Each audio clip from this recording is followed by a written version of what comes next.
Number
34,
Our opening ceremony is underway. I feel very fortunate. I've got health, I've got friends, I've got good family. I've got two families. I've got my regular family by natural birth, and I've got people up here in the pit area. I heard a statement last night that was said at Bolivar. I never knew it. Some fans were walking away after the pit area. Tragedy struck our family again in the racing family last night. These fans said they'd come to Bolivar for 2 or 3 years, had cheered this driver at the beginning, then they kind of lost a little bit of interest. They said he was winning a lot. They like to see some of the new winners in victory lane. He switched classes last year. He became an underdog once again. A lot of people out here, different gestures, not very nice, really. Everybody is entitled to their opinion. Get to know that person, I want to say. As this couple walked out of Bolivar last night, I was taking to do some cleanup duties last night, and again he said, I just never got to know him. They'd come for 3 or 4 years to Bolivar, watched him race, cheered him, then booed him, cheered him again. The comment was made, I never went to the pit to get to know this gentleman as a person. Everybody over there is what we call a second family here at the Speedway. You spend all summer long with them, from April all the way through September and October. While going for the lead last night in a modified qualifier from this team we call the Orange Crew in Miller, Missouri, Rainey Johnson got the car upside down, landed on the top. He was pronounced dead at arrival in Springfield. Safety crews did an excellent job. There was no way that they were going to be able to save severe head injuries. Again, I hear different people shout gestures. If you don't know that person as a person, please get to know them. See what they're like. See what they are. Rainey was raised on old-fashioned values. A lot of people say, well, you kind of talk to them back and forth. We do. He was a front runner. Again, those of us at the Speedway had got to know the Johnson clan. They were strong supporters of Bolivar when it was down, and while it was on its way up. They bought 3, 4, and 5 race cars. They were raised on old-fashioned values. Wayne and Charlie did an excellent job with their family. Honesty and integrity. That is what made the Johnsons stand out just a little bit different from everybody else. Normally we have our parade of sponsors. Tonight we will be paying our last tribute to the driver of the 00 car from Miller, Missouri, Rainey Johnson. Rainey started his career in the Super Stock division. In 1992, he was the Ozarks Coca-Cola overall champion. Last year, in 1993, he was the Grand American Certified Rookie of the Year. He was looking for that first checkered flag for the 1994 season. In tribute to his class will be let out by a Lefty Autotest postcard. You will see to the outside was a driver that he had run wheel-to-wheel with all season long, Brian Muller in the 21 car. The second this season will consist of the number 91 machine of David Bates and 66 of Terry Taylor. The next row will find Jamie McMurray in car number 2, Russell Graves in car 73, and starting shotgun will be Donnie Jumper in car number 75, and Lee McGill will be in the 10 car for the parade. The Super Stocks is where Ramey started his career. They were also a strong supporter for Charlie and Wayne. The Super Stockers also in hand on this final time around. We're going to ride around the I-44 Speedway in the memory of Ramey Johnson. Tom Price along with Mike Paul will lead them out, as will Troy Constable and Steve Edgecombe. We'll see Mike Shaddy making his way out as the Jim Cage, Miles Sims, Johnny Bates, Joey Officer, Jeffrey Smith, Tim Stark, and Chris Nichols. Also Wayne Lewis and a whole bunch. And if you look at these cars, you'll see a lot of the familiar orange colors. The Johnson family touched every one of these racers out here on the track. You can see they helped the old-timers. They were being helped by modified drivers, and they helped drivers. Again, those people knew the Johnsons probably was better than anybody else. I will say this once again. That gentleman last night was walking out with his babe.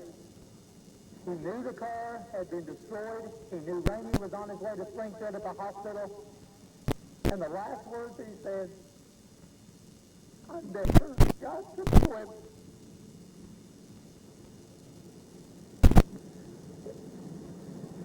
As they'll be coming down the front straightaway, I'd like to direct your attention to the Coca-Cola scoreboard. A modified feature is normally a 15-lap feature. As they will make their way down the front stretch, you will look in the first place position. No, he did not cross the checkered flag from the racetrack with us right here for the 1994 season. But you can bet, good and well, that the good Lord above has given him the checkered flag for this season.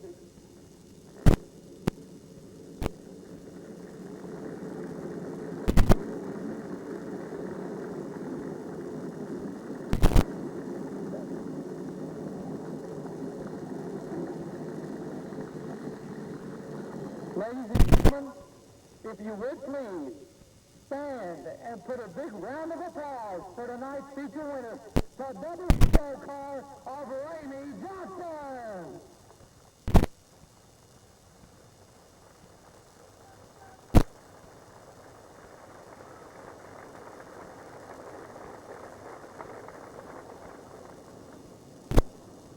As they'll slow up in turn number 4. Talk about family values nowadays. This is a family we have down here. We've got a lot of family up there also. If we could please, not only in a moment of silence, but this is going to sound funny, but listen to me. Join hands with the person next to you, and let's count our blessings right now as we hear the song. I believe it's going to be Amazing Grace.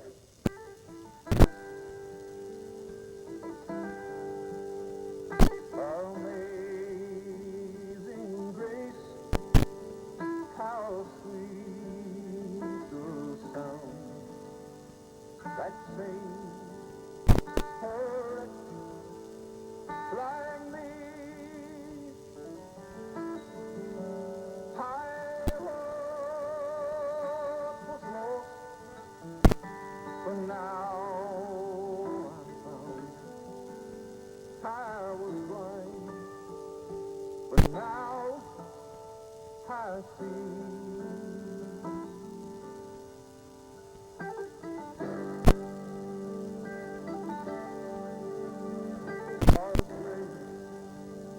That called my heart, and grace my fears relieved. How precious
Now, ladies and gentlemen, to give our invocation from Raceway Ministries, Mr. Frank Stark, and please remain standing for our national anthem.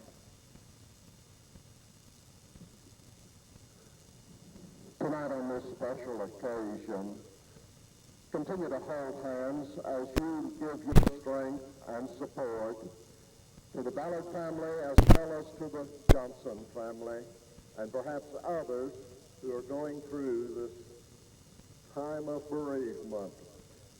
I think all of us need to remember God's word, and so tonight I want to read Psalms 32 and then from Psalm 14. Blessed is he. I'm sorry, I'm reading 32. You can probably quote this from memory.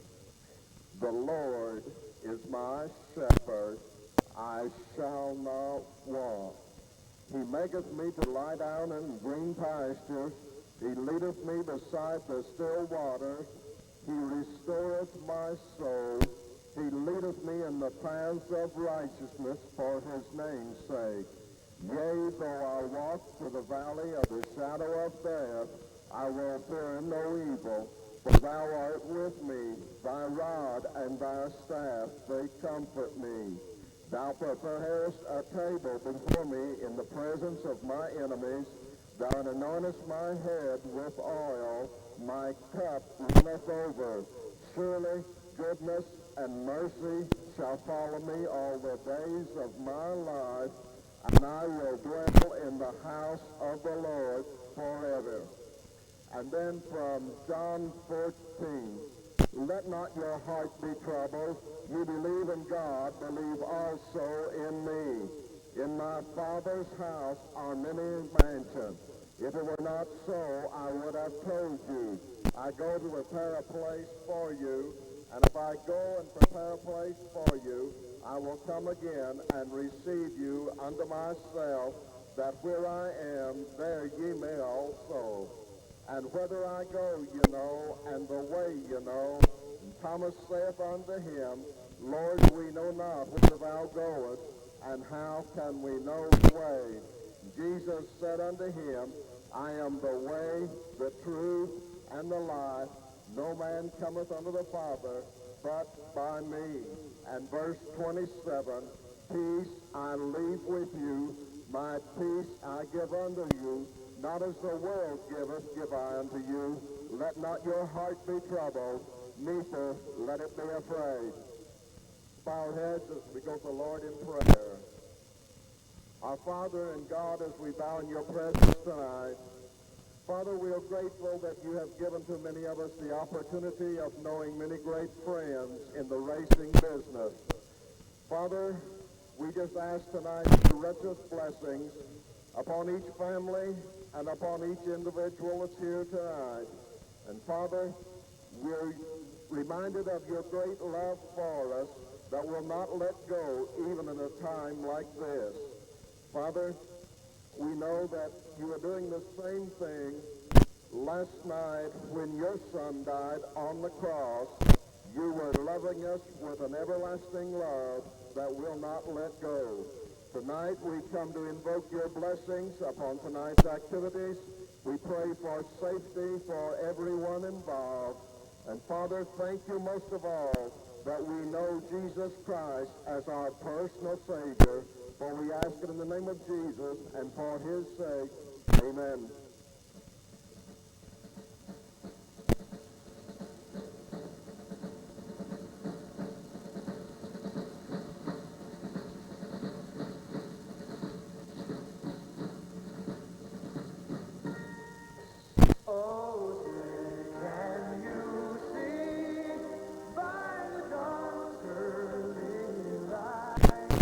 What so proudly we hailed at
before we get underway, I want to tell you 3 little quick stories of memory I have with Randy Johnson.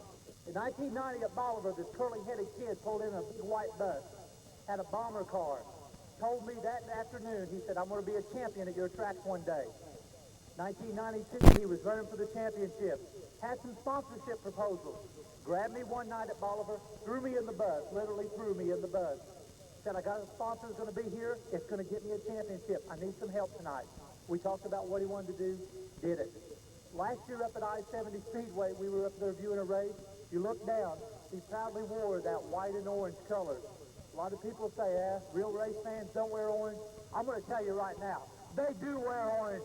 Ladies and gentlemen, let's go racing! It's about in car number 9, Ron Boyce in car number 22, Johnny Cates in car 94. I believe Jeffrey Smith will be driving car 33 this evening. Lebanon's Mike Shaddy in car 16, Chris Nichols of Lebanon in car number 10, Chuck Richards of Waynesville back with us in car 41. 52 will be Tim Starr down of Springfield, Missouri. Steve New will be driving the old-timers car here this evening, and snuck one on me there. Whitener, I believe. Whitener is driving car number 18. I'll get that confirmed from up in the pit area. We'll get them bunched up here, and this, Bob, I didn't look at the sheet. This is going to be a 6 or 8 lap qualifier tonight.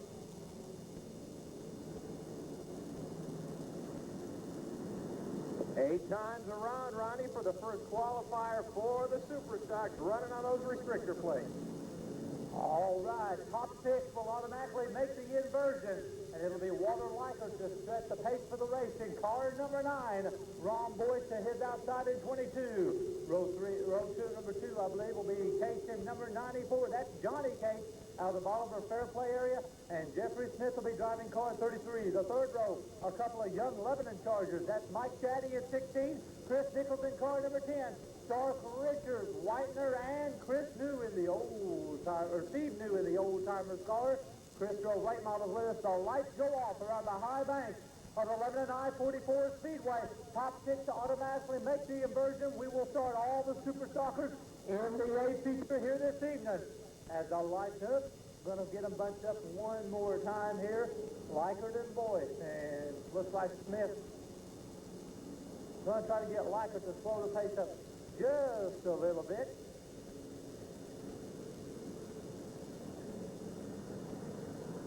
Looks like Smith might be optioning to go back toward the rear. As we said, top 6 to automatically qualifying the Virgin. Last week's feature winner down here with us will be starting in that shotgun position.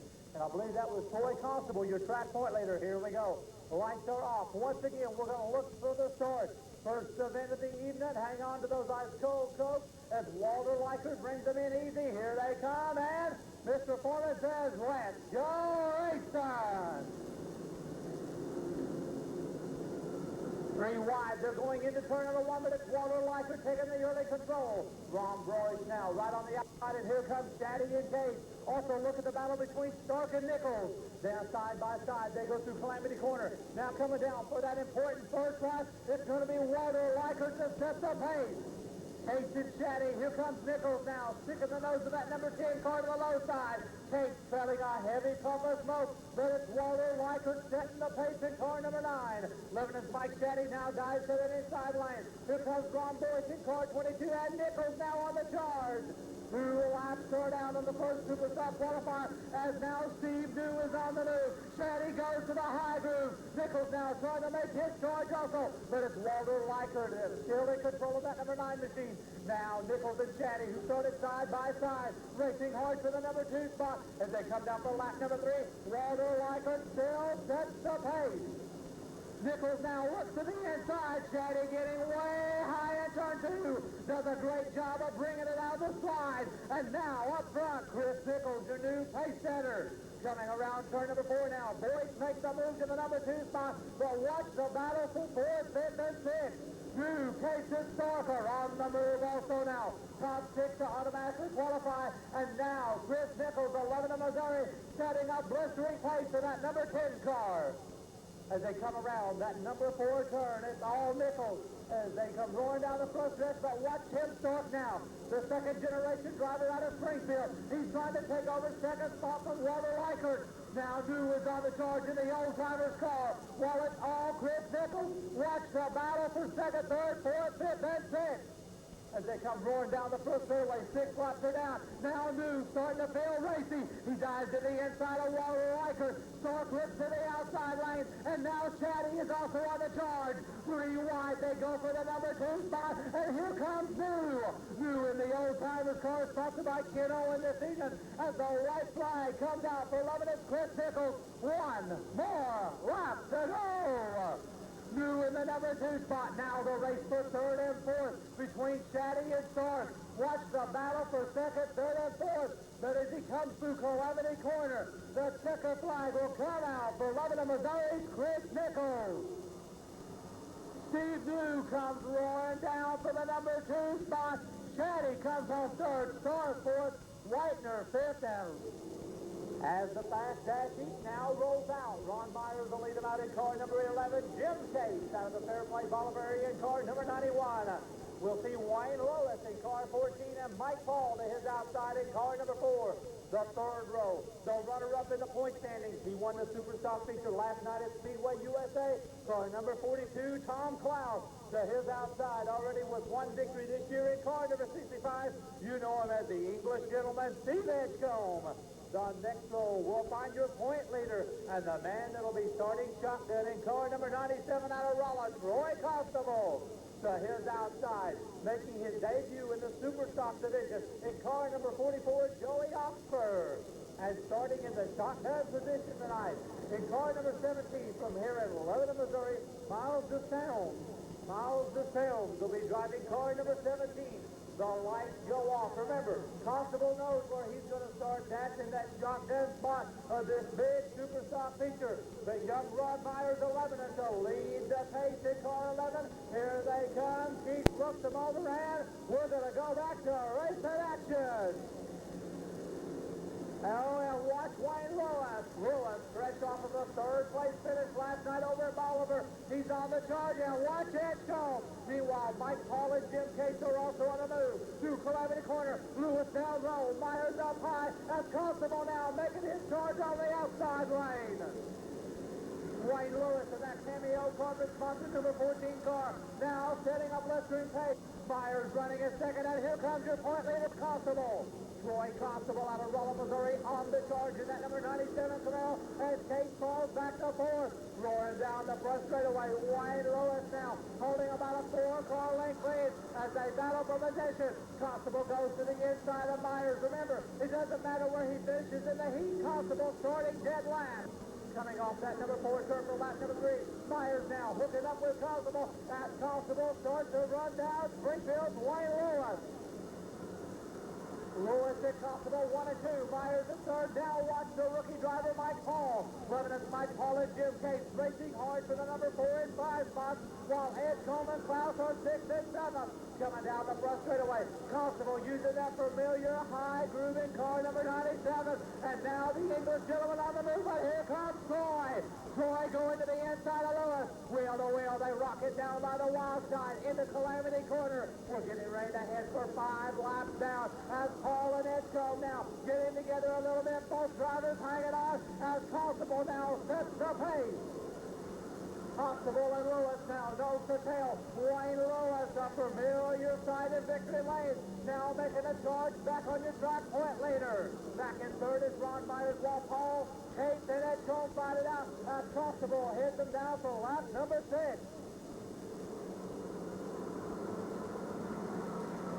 The white flag will be coming out this time around for the driver from Rolla, Missouri, Troy Constable. And as he looks at the white, he's only got 1 more lap to go.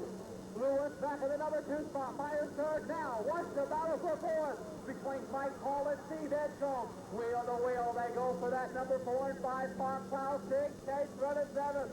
As they round on turn number 4. Here comes the checker flag for Troy Constable. Lewis comes home second. Myers third. Edgecombe fourth. Paul fifth. Klaus fifth. David Bates. He's He's already tasted winner's circle this year in the Ozarks in car 21 from the racing community of Camdenton, Brian Marler. Formerly in the street stock division, now moving up to the modifieds. In car 66, Terry Taylor.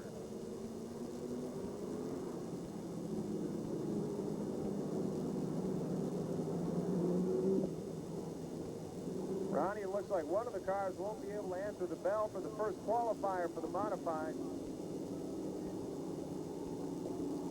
They'll go 6 times around, and you know they've been dueling and dicing all year long in features and in heat races.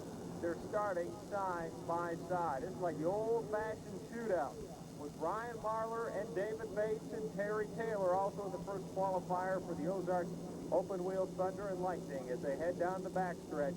Keith Foreman will look over the first qualifier for the modifieds, and he will say this time around, let's go racing. And Marler's going to jump onto the early lead as Bates and Taylor battling side by side, making some contact down the backstretch as Marler leads them into turn number 3. And the Camdenton chauffeur with the lead with 1 lap down on the Ozark Coca-Cola scoreboard.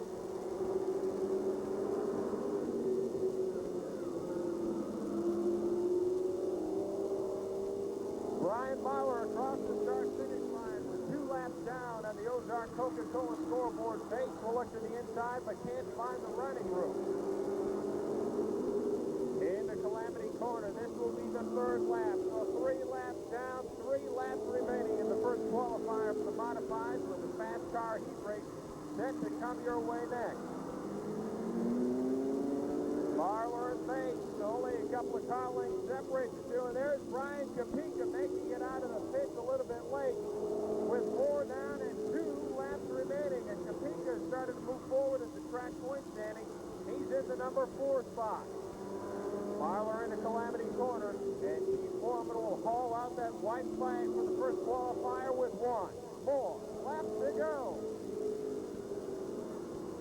Brian Marler, who has already tasted winner's circle, can he hold off the track points later for 1 more lap?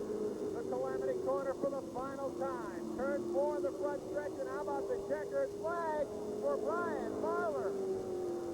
Lightning gave away 4 of his t-shirts already this evening. Russell Gray. That 75 machine will be starting shotgun this evening, winning the main event last week. Out of High Ridge, Missouri, jumping Donnie Jumper.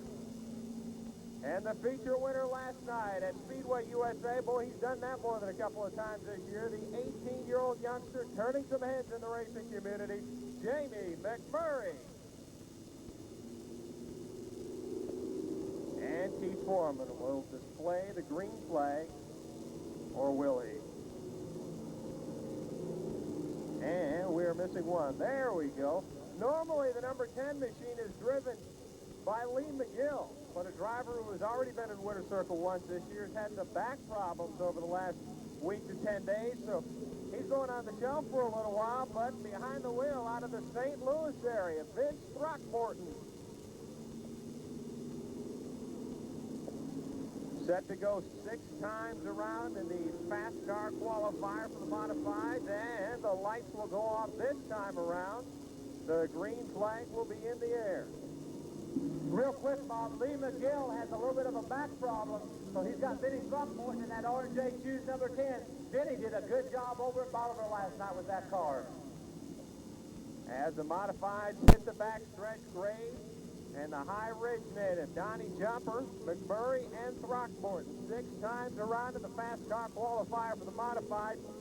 Keith Foreman will say this time around, let's go racing.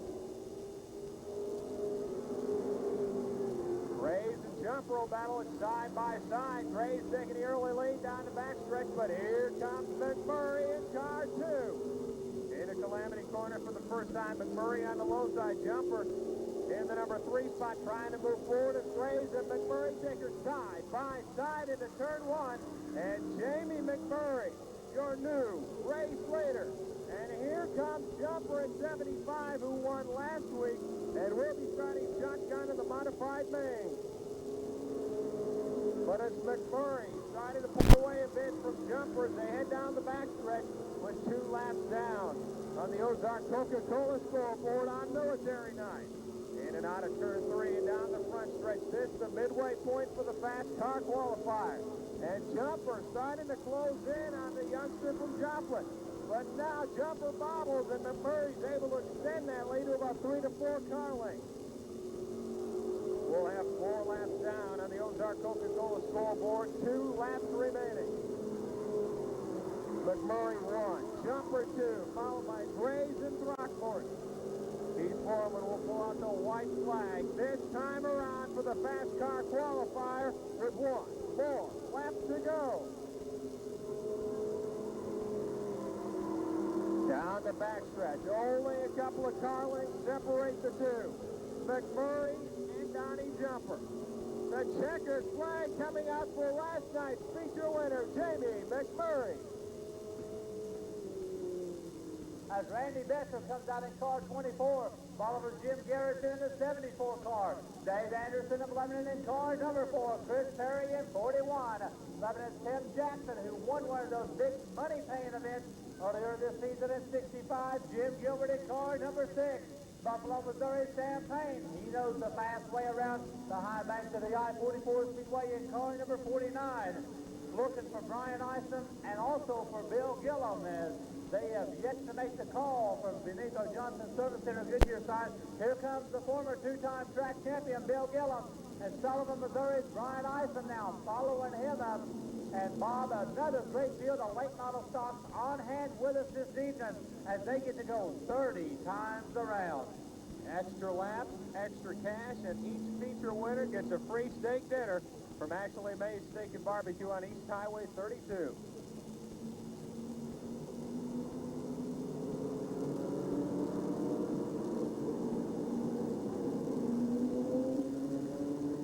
Isom scheduled up on the front row pole in car number 25. It looks like he might be optioning to go to the rear, and he's going to say, get into your starting grid formation, driver. Jim Gilbert, another one. Looks like he's going to option to go to the rear. Jim, who had a good top 5 run going last Saturday night here, involved in a heavy wreck along with J.C. Newell. Remember, the top 6 of these drivers going to qualify into the inversion this evening. It'll be Garrison and Besser, Perry and Anderson, Gillum and Jackson, Payne and Isom. Gilbert to start shotgun. Here they come, 9 cars, 8 times around, and the green flag is out with action. Race to action. And the rookie late model stock driver, Jim Garrison, taking the auto controller. Watch Chris Perry. Perry in the car that Darrell Williams drove to a couple of feature wins here last year. And look at Dave Anderson, Bill Gillum, and Sam Payne.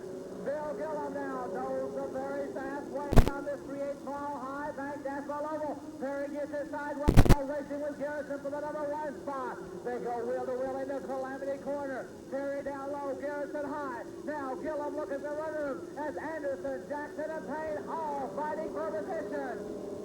There's your top 6. Randy Besser now 1 spot out of the immersion. As now Chris Perry dives to the inside. And here comes the former 2-time late model stock champion, Bill Gillum out of Steelville, Missouri. Now on the charge in that Chevrolet Lumina. And another former champion, Tim Jackson, also on the charge. Gillum now, is he trying to set the rookie driver Perry up? Garrison gets it in the high groove. He now backs up the throttle and falls back in line as they come for the halfway point. Chris Perry once again to set the pace. Gillum running second, Jackson third, Payne now fourth. Bill Gillum looks to the inside. Perry shuts the door as they come off turn number 2, rocketing down the backstretch. Watch Lebanon, Missouri, Tim Jackson in that Jimco Engineering 65. But meanwhile up front, it's still Chris Perry to set the pace. As now Bill Gillum looks outside, now he goes inside. Wheel to wheel, they go off turn number 2. Jackson taking a wild ride by the wild side, trying to get stopped. Coming off turn number 4 now. It's Gillum on the inside. Perry now, and watch Sam Payne. Sam Payne now picking him on that real groove. 6 down, only 2 to go. The white flag will be coming out this time around for Perry, Gillum, Jackson, and Payne. And they've only got 1 more the show train to high groove. Can Gillum make that low groove stick? Jackson now trying his on the outside. 3 wide in the Calamity corner. And the Lebanon Midway Show for Tim Jackson coming out as they rocket down the front straightaway. It's Jackson with the victory. 54, Lebanon Tony Jackson in 56, the gentleman from Crawford, Jim Hayes in 34, Ben Newell in 83, the Racing Reverend from down in Grabois Mills, Jack Daniel in car number 1, Larry Roberts out of Springfield, former Speedway champion in 57, and all the way from Holden, Missouri, he's back with us in car number 33, Destry Huff.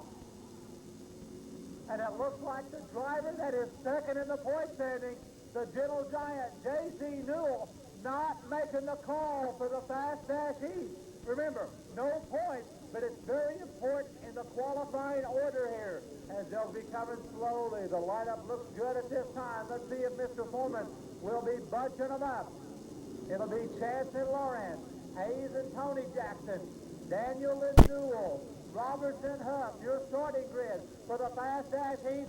Hang on, the Grand American late models are coming out next. Marshall, Missouri's Marchance with 1 feature win under his belt already, and it's been quite a while since you've seen the point leader, Carl Lawrence, in victory lane. Row 2, Jim Hayes along with TJ, Tony Jackson.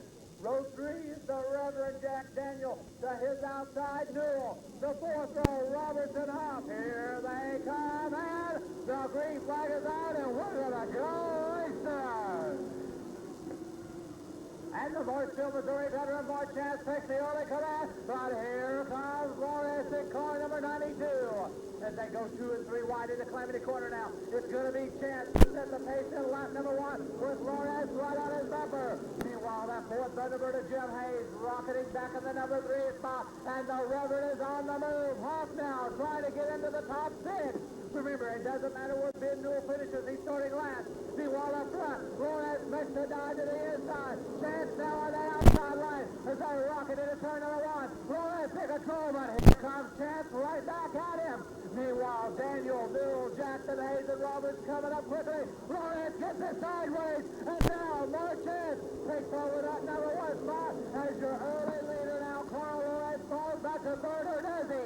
He's trying to make a move on the Racing Reverend, and Lawrence with a little bit of a handling problem in car number 92. Meanwhile, the Anderson one-stop Chevrolet Lumina of Marchance will lead the halfway point as the Racing Reverend is on the charge. Jack Daniel looks to the low side. It's Lumina versus Lumina, but here comes Ben Newell also. Down into Calamity corner now. Jack Daniel to set the pace. Now Newell dives to the inside of Chance as Chance cuts his side from the Reverend. 5 down, 3 to go. The Racing Reverend Jack Daniel in control. Chance now getting a little bit high on the wall side, and here comes the second generation driver, Ben Newell. As they come roaring down the front straightaway, it's still Jack Daniel in control. Chance now going to give up that number 2 spot, and here comes young Ben Newell. Chance drops back to 3rd, Lawrence 4th, Jack to 5th, Roberts on the bubble running in 6th along with Hayes. As they come roaring down the front straightaway, the white flag is out for Grabois Mills, Jack Daniel. Only 1 more lap to go. Newell trying to gain ground, but it's not going to be in this dash qualifier. As they come off the low side of turn number 4, the checker flag is out for Jack Daniel. Newell second, Chad third, Lawrence fourth. Here we go with our first Grand American late model qualifier of the evening as the cars and stars of the NASCAR Western Racing Series set to go in this first qualifier. We see Greg Robertson of California in car 02, Doug Klein in 10. Row 2 will be Lebanon, Mike Montag in 73, and Kurt Stowalter in 3. 3rd row will find Tim Swearingen in car number 14. To his outside out of Broken Arrow, Oklahoma, back with his car number 23, Steve Allison. And starting shotgun this evening, a member of the Gateway Connection Racing Team. He comes to us from St. Louis, car number 29, the veteran Paul Wilson.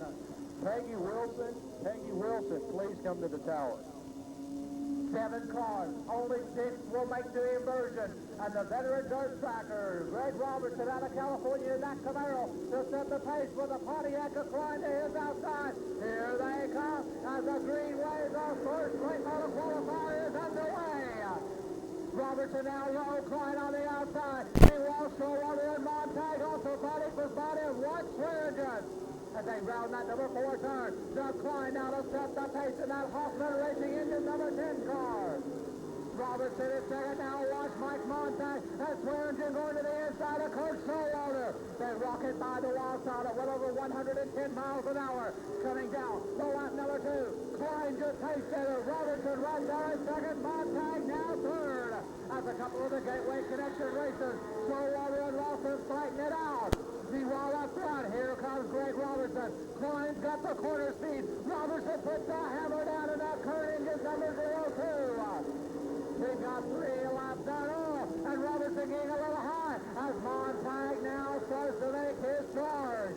A 3-car battle up front for the number 1 spot, with the veteran from Fairview Heights, Illinois, Doug Klein setting the pace.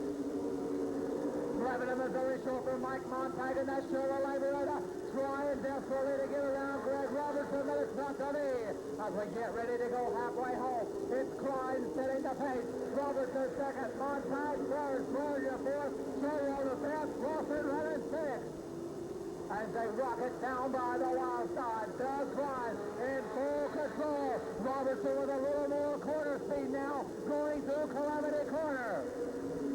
Klein and Robertson continue to battle it out. Montag hanging on to third, and here comes Greg Robertson. Robertson making a run at Klein. The white flag coming out. So Klein and Robertson then turn around. 1 more lap to go. Robertson picks up the pace of that Camaro. Meanwhile, the Grand Prix of Klein as Allison pulls to the inside. Through Calamity Corner they come. Robertson trying to make it around Allison, but at the checker flag, it's Doug Klein with the victory. Robertson second, Montag running third. But not to be, and here comes the fast as heat. Archie Griffin in car number 11. Second in the track point standing. Roy Chisholm in car number 57. Lebanon Kinney, Bud Dickinson in car number 21. There's your point leader in car number 75, Larry Phillips. Bob Webster in 25. Brian Daniel in 52. Paul Wallen in car number 13.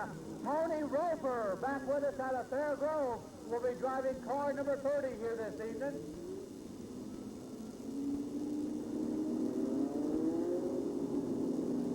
As we'll get them up into their starting grid spot, Dickinson and Griffin. Then it'll be Daniel, and let's see, we'll get everybody up here. Ronnie, he's headed out of the pit area and all the way from Walnut Grove to come running with us. In the U.S. Automotive sponsor car 44, James Kelly Jr. A regular with us at the Friday night action track over at Speedway USA at Bolivar. As they get settled down for this 8-lap qualifier, remember, Wallen, the feature winner here last week, will be starting shotgun tonight. And as we said, Tony Roper back with us out of Fair Grove, a former front runner in the modified in the late model division, driving 30. The lights go off. It'll be Dickinson and Griffin on the front row. Row 2, the rookie driver, Daniel, and the 3-time NASCAR champion, Phillips. Row 3, Roy Chisholm and Bob Webster. Row 4, Wallen and Roper. Kelly Jr. starting shotgun. Here they come, and the green flag out with action. Race to action. And the 3-time champion, Phillips, ripping it hard in car number 57.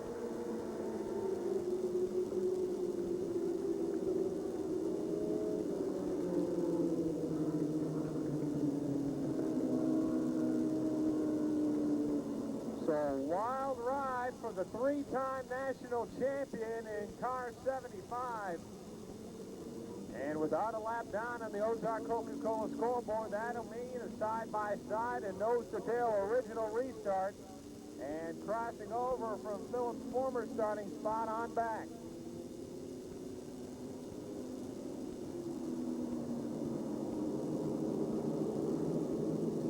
And Ronnie, a lot of folks may say, why was Larry scheduled to start so close to the front of the first qualifier? It's based on a 4-race average. Remember, it's on the 4-week race average, and Larry, I believe he only scored either 2 or 0 points last week after riding quite a winning streak here at the I-44 Speedway. As the lights go off, it'll be Dickinson and Griffin to set the pace once more. Here they come up Calamity Corner. Keith looks them over, and we're going back to race action. Archie Griffin only 4 points out of the Grand American late model parlay, but it's Robert Kinney, Bud Dickinson that takes the early command. Griffin, and here comes the rookie driver, Brian Daniel, as they come rocketing down the first straightaway. It's Bud in control. And Daniel and Griffin getting together, and the rookie late model driver doing a great job of bringing it out of the slide. Meanwhile, Phillips all the way from the back is now up to third as they come rolling down the first straightaway. It's Dickinson in control. Griffin right at second. Walks down, Phillips third. Remember, Wallen, doesn't matter where he finishes, he starts dead last.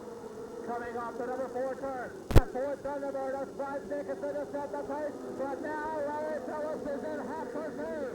First, he's got Archie Griffin to make a move around. It's the battle for the number 2 spot. Griffin shuts the door of the 3-time champion, and Tony Roper's off the pace at 30. Come rocketing down the front straightaway.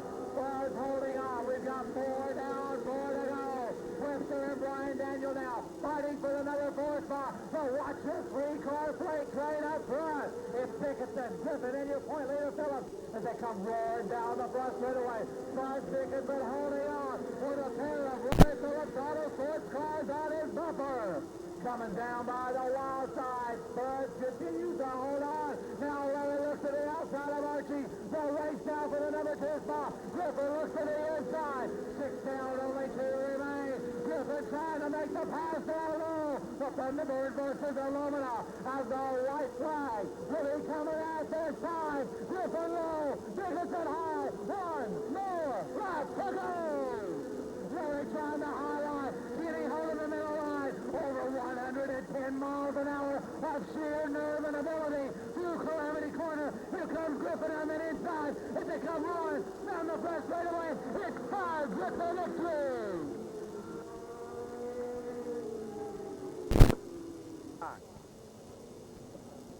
Led out by Bob Burrows in car 51, the 98 of James Reed. Behind the wheel of 54 is Richard Vire this evening. The 64 cars had a couple of different drivers this year. It's Carl Smith this evening.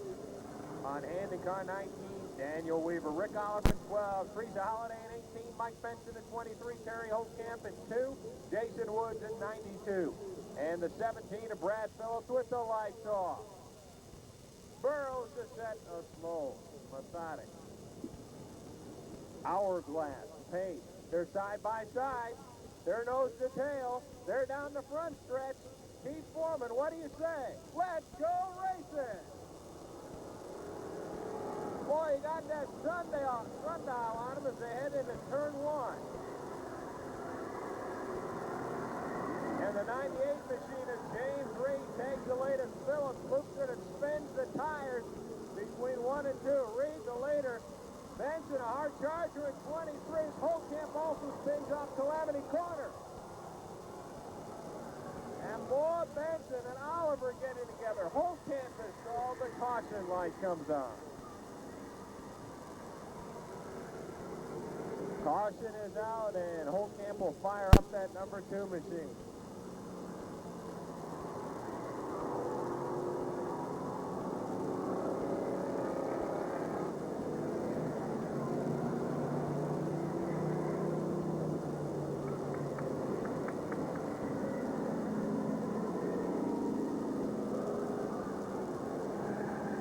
On the Ozark Coca-Cola scoreboard with officially 1 lap down. Bob Burrows is the race leader. James Reed in the number 2 position.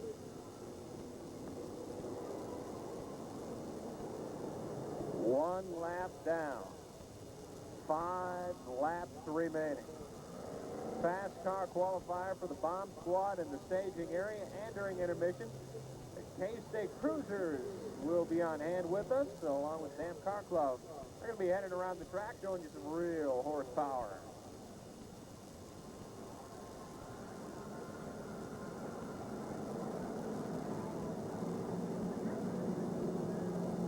Just a couple of moves need to be made of the field, and we should have ourselves a pretty good lineup for the first qualifier for the Bomb Squad. And next week, it's Speedway USA in Bolivar. We invite you to be on hand with us. It will be Ozark Coca-Cola Fun Night. And at Speedway USA, it will also be time for Big Wheels to hit the track.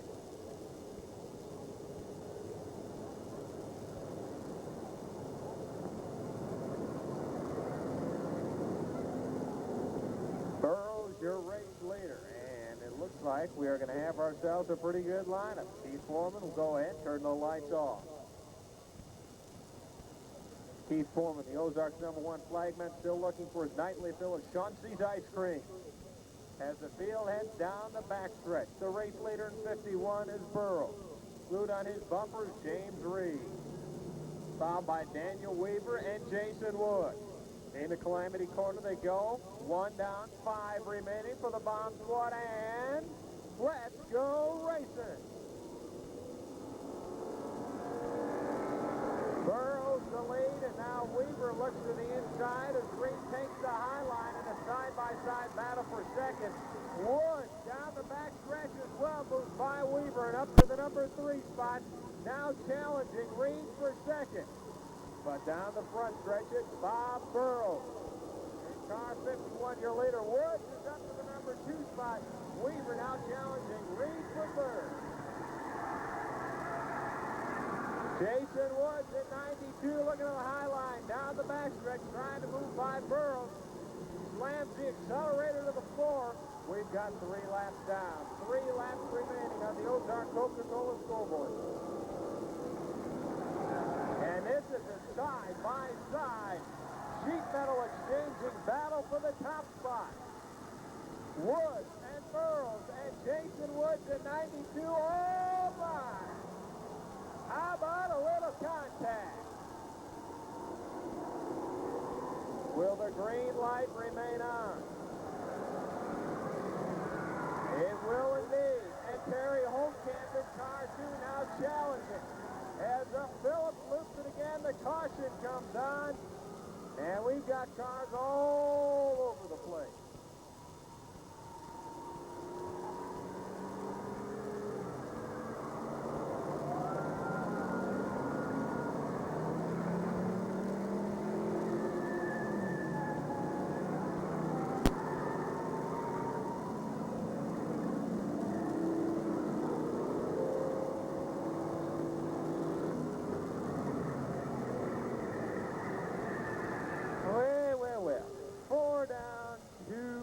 Remaining.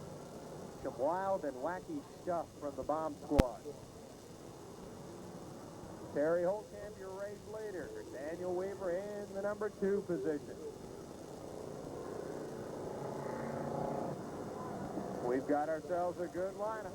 Will the lights go off as they head down the backstretch? Yes, the lights are off. A 2-lap shootout for the Bomb Squad. Holtkamp, Weaver, Benson, Holliday, Oliver, and Wood. 2 remaining. Keith Foreman to say, let's go racing. Holtkamp, Weaver, and Benson, the 3-car freight train headed in and out of turn 1. Holtkamp down the backstretch.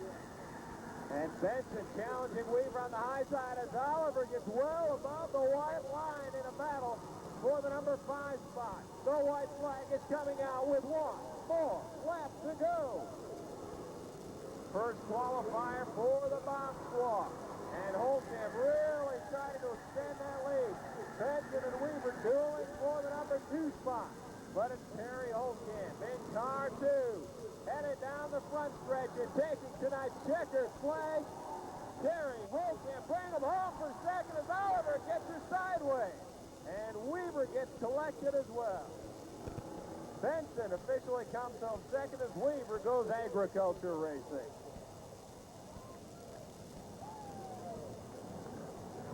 Some more wild and wacky stuff for the Bomb Squad. He is tonight's first qualifying heat race winner for the Bomb Squad in car 2, Terry Holtkamp.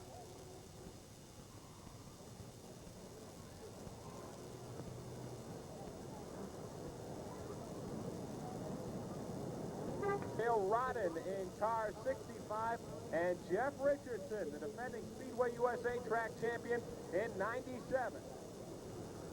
Keith Foreman will turn the lights off. Put that powerful right arm in the air, wishing it was holding some Chauncey's ice cream as they head into turn 1 in the final lap. Down the back stretch they will head 6 times around. McMullen and Shoemaker, Yarborough and Jasper, Hawkins and Barker, Huey and Pruitt. As Keith Foreman will look over the field and he will say, this time around, let's go racing.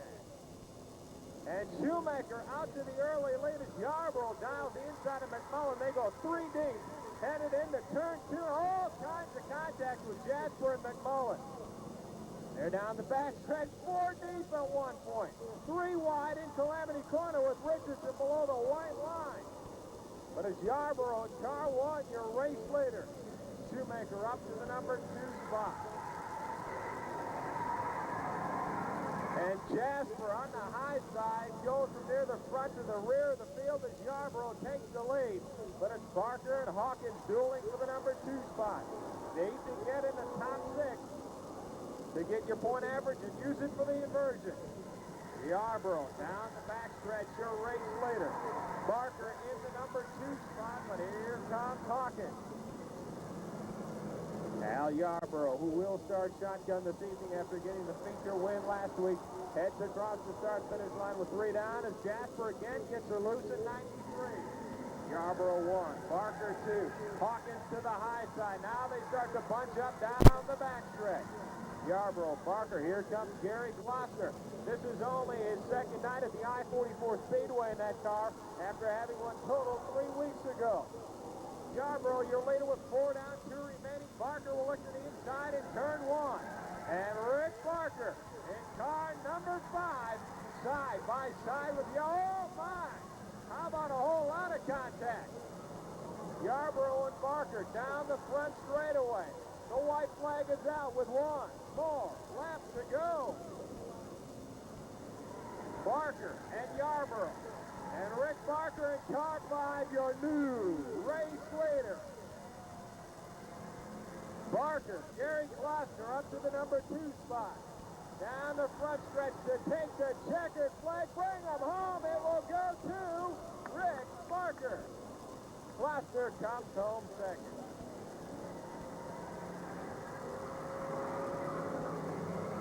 Mustang, the official pace car of the NASCAR Winston Racing Series at the I-44 Speedway, provided by LeClede Auto Sales.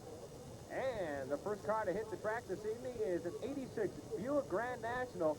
Greg Solms is the driver of a car which has a V6 turbo underneath the hood. Headed out second, Larry Bay in Model A Ford, taking her back a while. 4-cylinder original on it, belonging to the Day Car Club. Jerry Cuban next in a 1967 Ford Mustang, convertible with 6-cylinder and a C-Ford transmission. Boy, that's a thing of beauty. Making her out next is Dean Hayes in the Chevrolet pickup, belonging to the Dam Car Club.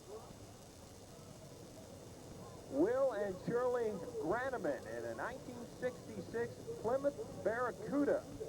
Believe it or not, 21,000 actual miles. Unrestricted original vehicle belonging to the Dam Car Club.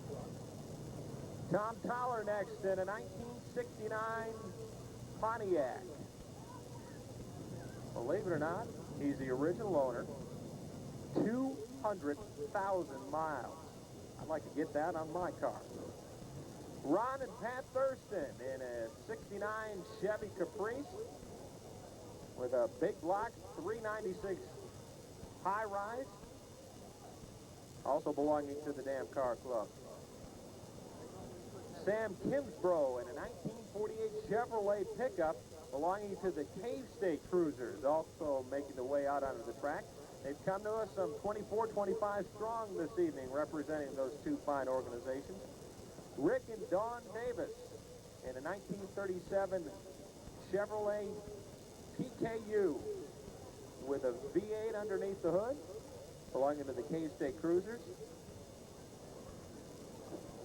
Loaded with an automatic transmission, power steering, power brakes, tilt wheels. Boy, I think they want to sell that the way wrote out the sheet for us this evening. I'd like to see that. Ron Walters in a 55 Chevrolet two-door hardtop, featuring a 350 drivetrain.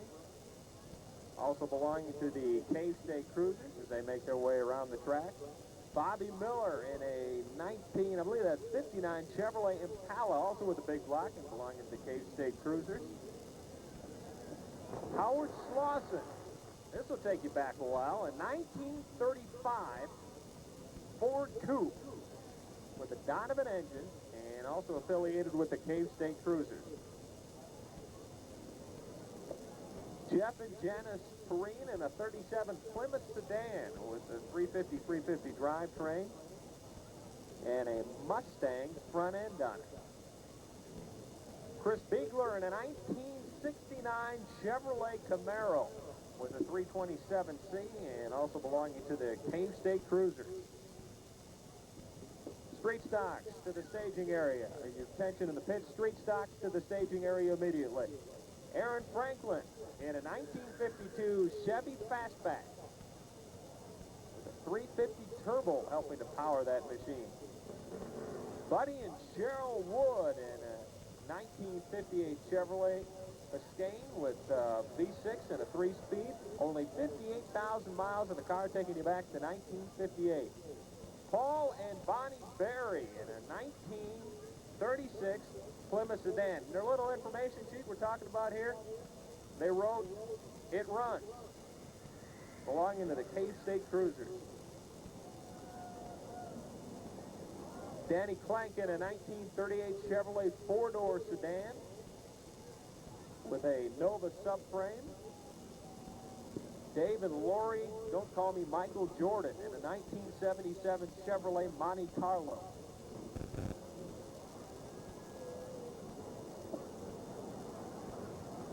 And Rudy Willingham in a 1935 Chevrolet Coupe. All steel machine belonging to the Dam Car Club. Phil and Cindy Robinson in a 1968 Chevrolet Camaro. And of course, a convertible belonging to the K-State Cruisers. Kenny York in a 64 Chevrolet Impala with a 4.9 and 425 HP on it. Tracy Story in a 1967 Dodge Corvette. Everything original on this machine. Harold and Judy Woody in a 37 Chevrolet Coupe. K-State Cruisers located there on the group in Waynesville. Roland Wall in a 41 Plymouth. Joe Bonds and Debbie in a 1957 Chevrolet Bel Air. Tracy Story in a 66 Dodge Corvette 440. And Jay and Jerry Orr in a 1950 Ford Custom. Street stock, staging area immediately, please. Street stocks to the staging area immediately, please. Well, fans, they bring a lot of horsepower and a lot of gorgeous machines with them. They've come just to put on a display for you during intermission this evening. What do you say? One time for the K-State Cruisers and the Dam Car Club. Let's put those hands together.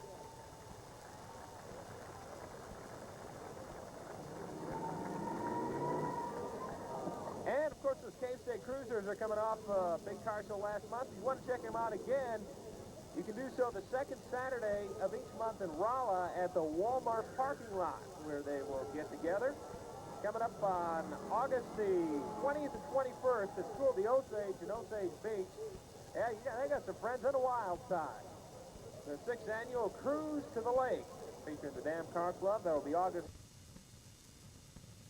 Jim Case in the 91 car. Ron Myers in 11. Mike Paul in car number 4.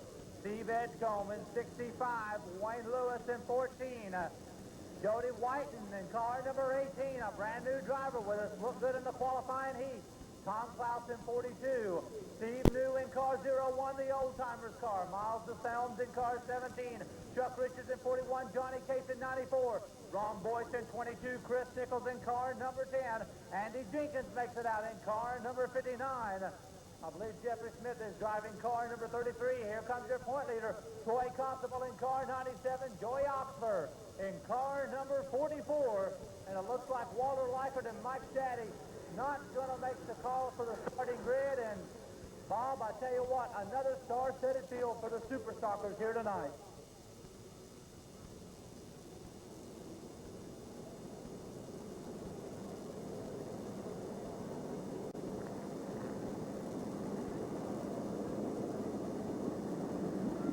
Chris Nichols evidently having some problems with the number 10 car after he runs so strong in his qualifying heat.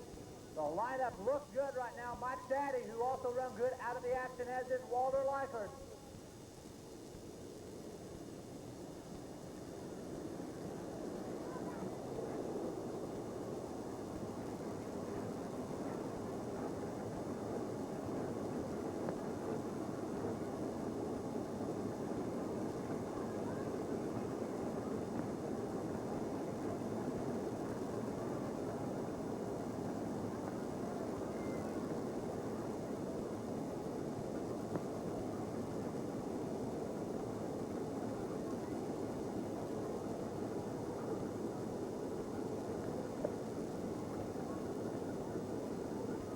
Yeah, Ronnie checking to make sure that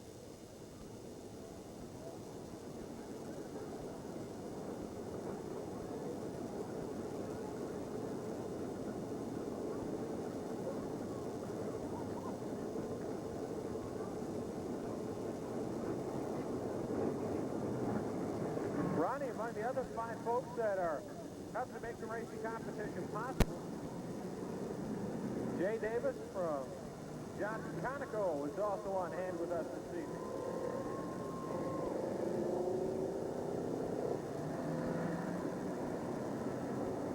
Track points very valuable right now. Constable, your leader. He's starting shotgun. Klaus is all the way in row number 3. And this is a chance for the St. James, Missouri driver to gain a lot of ground. And Chuck Richards with some problems in car number 41. Looks like transmission might have locked up for the Waynesville, Missouri chauffeur. And Bob, it looks like he's going to try to reverse it down as our Liquid Auto Sales pace car brings him around real nice and easy. And there's a sportsmanlike move. Chuck Richards throwing it in reverse. Going to pull it back into the infield as the lights go off. Around 29 years of service here in the Lake County area as our Mustang pace car will be pulling it down. You can see the lights will be going off. This next time around, Tim Stark looking for that first feature win of the year. Ron Myers to his outside. Row 2 is Jim Case and Wayne Lewis. Lewis not used to starting that far up front. He's always right there way back in the pack as one of the high average cars. Here we go, 20 times around the Ozarks fast track. It's going to be the second generation driver start to set the pace, and the green is out. We're going to go race time. Young Ron Myers out 11 and it takes the early control. And here comes Lewis, and Steve Edgecombe is on the charging car number 65. And we got an early spin. Jenkins and Miles to sound. That's going to bring out the yellow flag.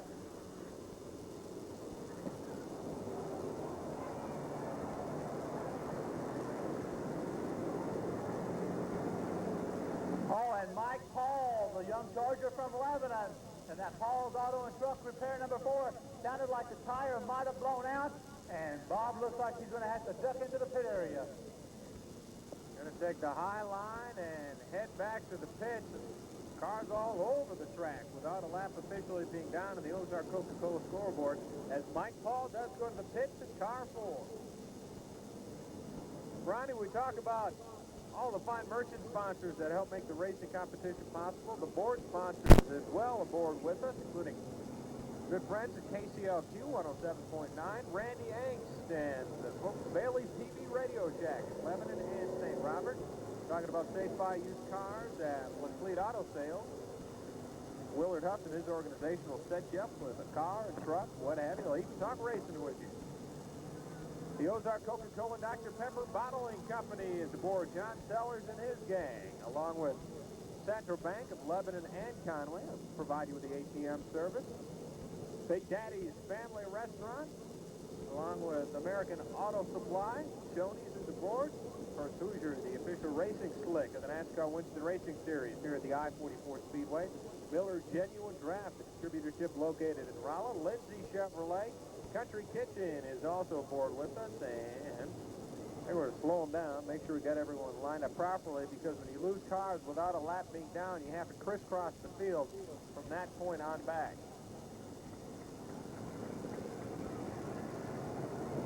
And it looks like Chuck Richards will be able to now get to the high side and take that 41 machine back to the pit.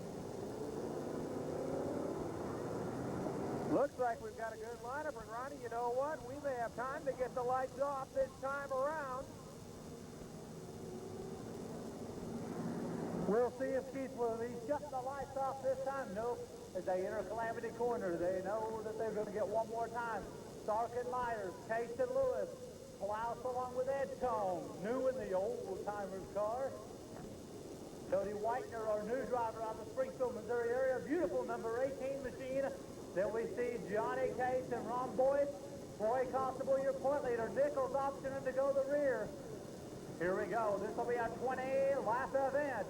Hang on to that ice cold Coca-Cola, because you're going to see some of the closest bumper-to-bumper racing you'll find anywhere around. And Tim Stark just set the easy pace in car number 52. Lebanon's Ron Myers strikes him on the outside. Watch rows 2 and 3 with Lewis, Edgecombe, and Klaus, and the green flag is out. We're going to go racing. Stark drives it hard in that Pontiac, but watch Ron Myers on the outside lane. Here they go, 3 wide by the wild side. Down into Calamity Corner, Wayne Lewis now puts the hammer down that cameo carpet number 14, and Edgecombe is also on the move, trying to take over in second. It's Lewis in control, but here comes the English gentleman, Steve Edgecombe. Ron Myers now on the high side, back in the number 3 spot, and Klaus trying to make his charge out of St. James at 42. Edgecombe now low, Lewis is high. Here they come, wheel to wheel, roaring down the front straightaway in a dead even heat. Meanwhile, your point leader Constable caught back in the middle. Coming off turn number 2, Steve Edgecombe out of House Springs, Missouri. Rockets that number 65 Camaro to the number 1 spot. Lewis now is second, and watch the battle for third and fourth. It's going to be Klaus and Ron Myers going at it. Jody Whitener in that GL Moore tire sponsored 18, and your point leader Constable. And Jody showing a lot of muscle, his first time out with us tonight. Off the number 4 turn. Edgecombe still sets the pace. Now watch Whitener. Oh, and Whitener getting way high. Brings her back down in front of new in the old-timers car. Klaus now, he knows he's got to gain some points as we're approached over the halfway point of the 1994 season. But it's all Steve Edgecombe. And Wayne Lewis, who is still in the points battle, also drives in that number 2 spot. Meanwhile, here comes your point leader, Klaus. Troy Constable. Klaus hanging on to third. Constable now up to fourth. Myers drops back to the number 5 spot as they rocket by the wild side into Calamity Corner now. Edgecombe will hit up lap number 6. Lewis holds on to the number 2 spot, and here comes Constable. Troy Constable, what a run he had last weekend against Charlie Johnson as we went for a long green flag. He comes from the dead end spot once again. Can Edgecombe hold on? Will it stay green and clean? Here comes the battle now for the number 3 spot as Klaus and Constable, the running mates, once again do battle for the number 3 position. Watch Troy go to the high side. Klaus now continues to use that low move as your leader. Steve Edgecombe still rockets the pace down the front straightaway, and now Constable on the outside. The race now for the number 3 spot between Klaus and Constable as they're racing from position back to the pack. Watch that battle for third as Constable now gets about a car length on Tom Klaus. Edgecombe now with the lap car miles himself right in front of him. Wayne Lewis now starting to put the hammer down a little deeper in car number 14. Constable now shakes free of Klaus, and he's on the charge. Can he run down Wayne Lewis? Jim Cates along with New fighting for position in the middle of the pack.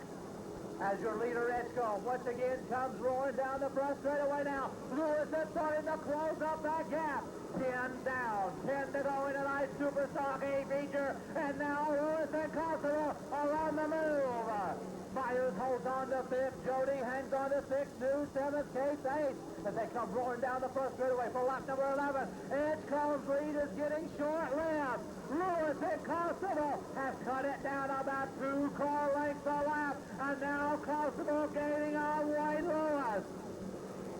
To Calamity Corner now. Constable driving the wheels off that Steak and Shake Camaro as they roar down the front straightaway now. The battle for the number 2 spot as Constable ducks to the inside. What kind of wheelman is Troy Constable and Wayne Lewis? They go at it over 80 miles an hour by the wild side area. Edgecombe continues to hold on, but he looks in that rearview mirror and he knows that Lewis and Constable are coming up quick. Now Klaus trying to gain some ground as your top 4 runners all exiting turn number 2. Myers 5th, Whitener running in 6th.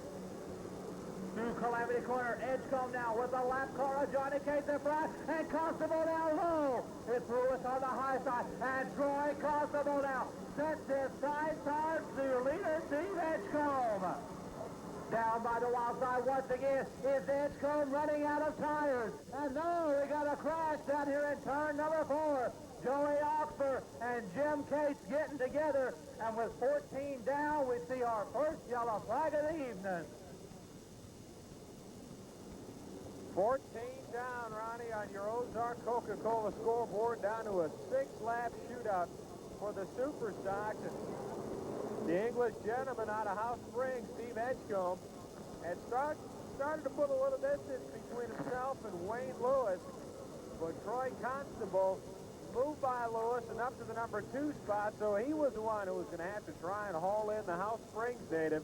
But right now, with a good lineup, they will be lined up, nose to tail, and Ronnie, he had some problems when he first came out to the Speedway of getting race win, making her through the remainder of the festivities, but all of a sudden, Steve Edgecombe is really running strong. Well, that's right, Bob, but right now, with Constable making a charge, as they both use their tires up, Wayne Lewis is very notorious on restarts, and the shorter that race is, the faster the Springfield, Missouri chauffeur gets. Here we go with 14 down, 6 to go. Edgecombe looking for his second feature win of the 1994 season. Constable trying for back-to-back wins at the I-44 Speedway, and the green is out. We're back to race in action. Edgecombe using that low groove. What will Constable go? High or low? The Camaro goes to the low side. And watch out because Lewis now is looking in the shadows. Going into Calamity Corner in turn number 3. Edgecombe about a 2-car length lead. And here comes Troy once again on that inside lane. Klaus and Lewis now right there with him. A 4-car train going at it. Off for turn number 2. Here comes Constable. Down by the wild side they go. Door handle to door handle. Wheel to wheel into Calamity Corner. Not the place to try that. As a pair of Camaros come rocketing for lap 16. It's Constable now right half a car length. Constable 1, Edgecombe 2, Lewis running in 3rd, Klaus 4th, Ron Myers rounds out to top 5. The Eagles gentleman now looking for a little more horsepower. Right on the bumper of the Roller Missouri chauffeur as Constable heads lap number 17. Now Tom Klaus, oh, and here comes Edgecombe down low. Did Constable run out of tires? He now uses a little higher line as the battle for 1st, 2nd, 3rd, and 4th. Constable now in the corners, a little more speed. Edgecombe now rocketing down the front straightaway. Lewis and Klaus continue to battle for 3rd and 4th. Myers 5th, Whitener running 6th. The white flag will be coming out this time around for Rollis Troy Constable and Steve Edgecombe. And they've only got one. Oh, no, as Bob DeFelm loops it down in turn number 4. And that will bring out the yellow flag.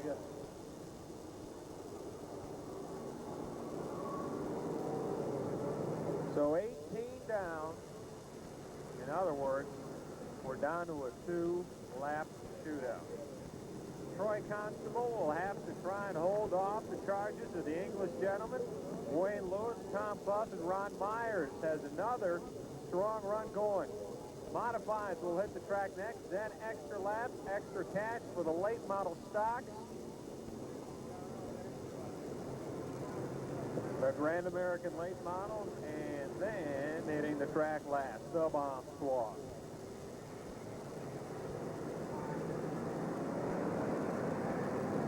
So Constable will lead him down the backstretch with Steve Edgecombe glued right on his bumper. And Ronnie, you talked about it earlier. Constable got the jump on the restart the last time. Could this be Steve Edgecombe's turn? Well, Edgecombe was letting Constable know he's back there. This is going to be an interesting shootout, Bob. It seems like the longer green the Constable runs, he's faster. Edgecombe on the little short sprint has got the car capable of beating the track point leader, and Wayne Lewis is right there with him.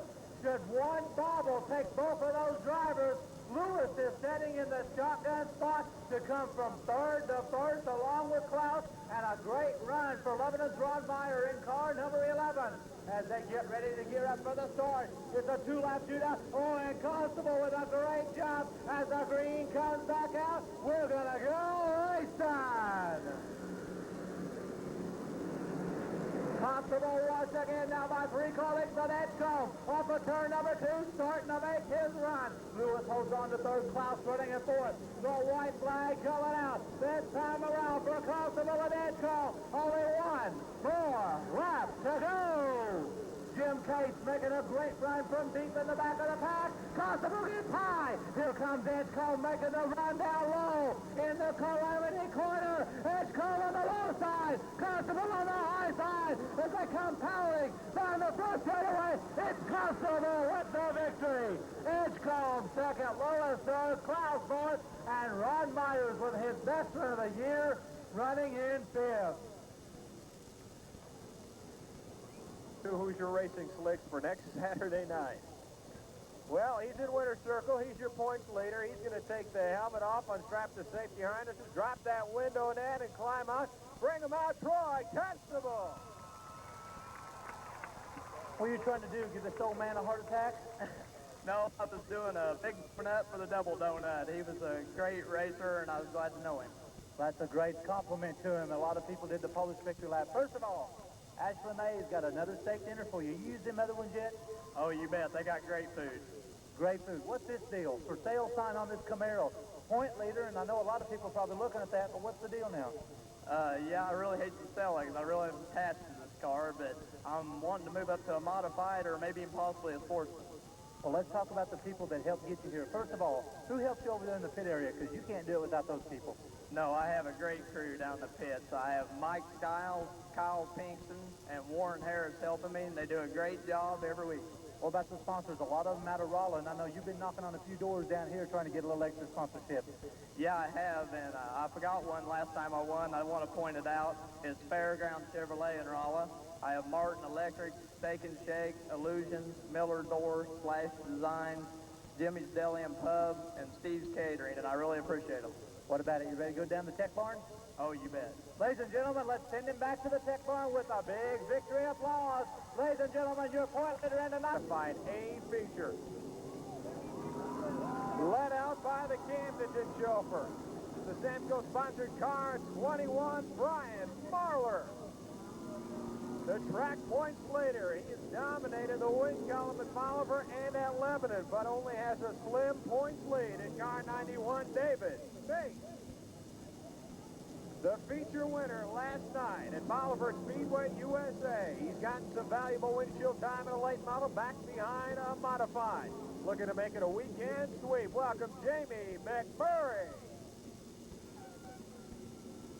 He's tasted the winner's circle this year. He formerly in the bomb squad, now a modified. Car 73, Russell Gray. Well, Lee McGill's had some back problems, so he has turned over chauffeurship of the number 10 machine, both last night and tonight, to gentlemen out of the St. Louis area. Welcome, Benny Throckmorton. In car 5. Boy, the S&S pallet machine has had some strong runs this year. Brian Topeka. And starting shotgun last weekend's feature winner out of High Ridge, Missouri, car 75, jumping, Donnie Jumper. And as the field heads down the front stretch, Keith Foreman will give them an opportunity to scuff in the Hoosier Racing Slick.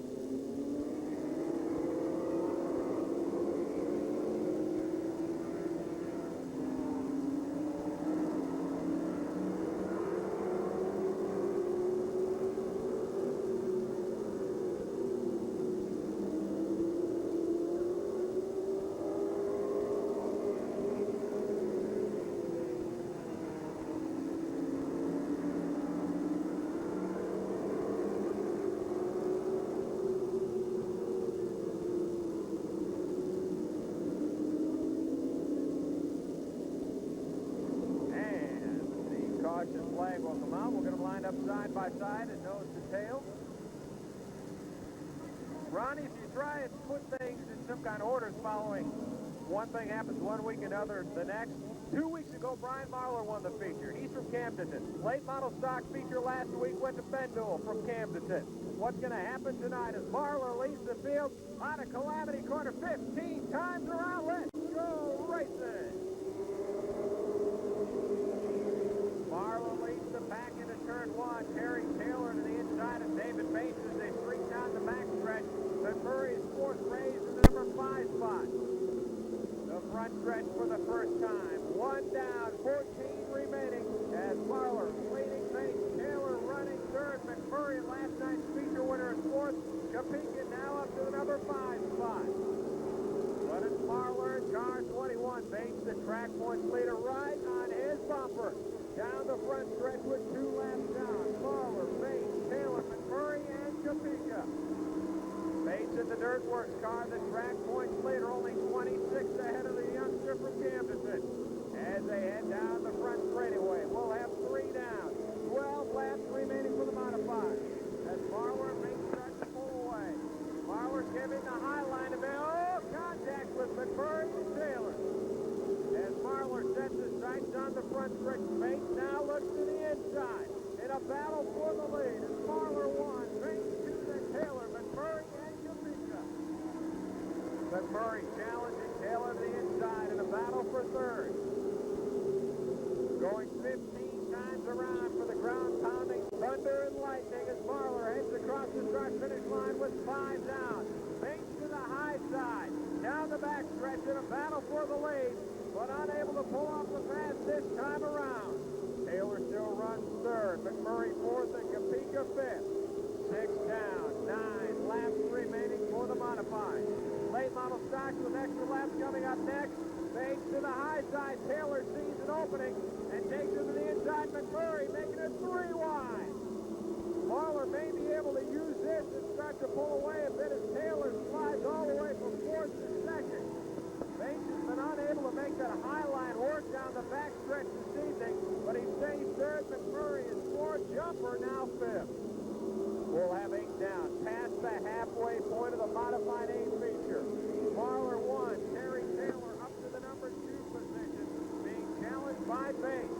Now the 4 cars start to pull away from Donnie Jumper and Brian Kapika, who battle it out for fifth. Down the front stretch, the 4-car freight train, led by the Camdenton chauffeur. Now 3 wide off of turn 1 as McMurray and Taylor get together. Marler down the back stretch will lead the pack in a Calamity Corner. Let's see if we will have the caution out. Yes, we will.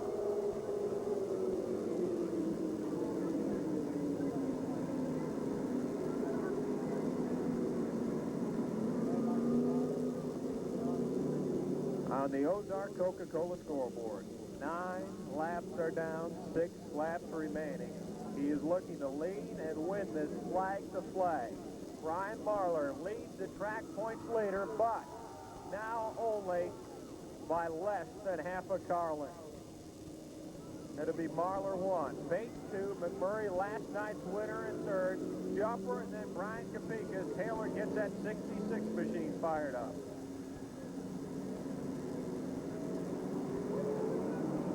Oh, and McMurray goes to the shotgun position, which moves Jumper, last week's winner, to third. Kapika fourth, and Russell Graves in the number 5 spot.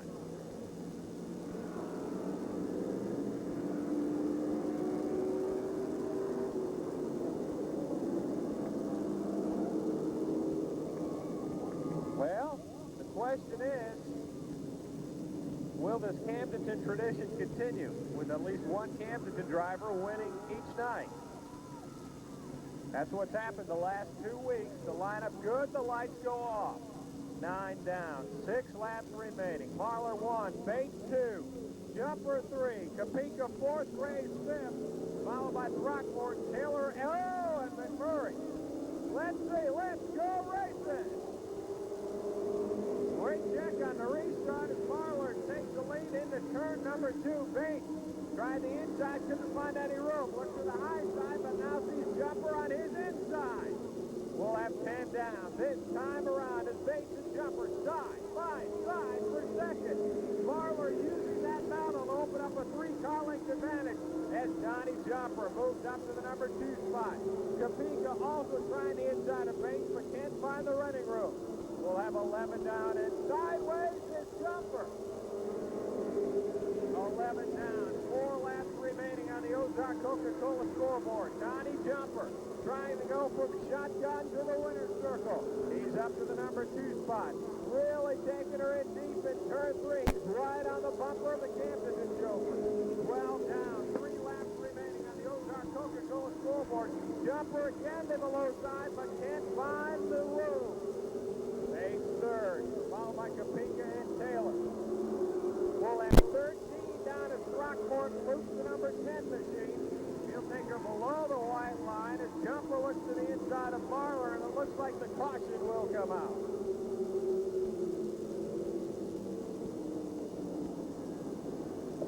So Vinnie Throckmorton out of the St. Louis area will head to the rear of the field, and the machine normally chauffeured by Lee McGill, but Lee's had some back problems over the last week or so, so he's decided to step out for a while.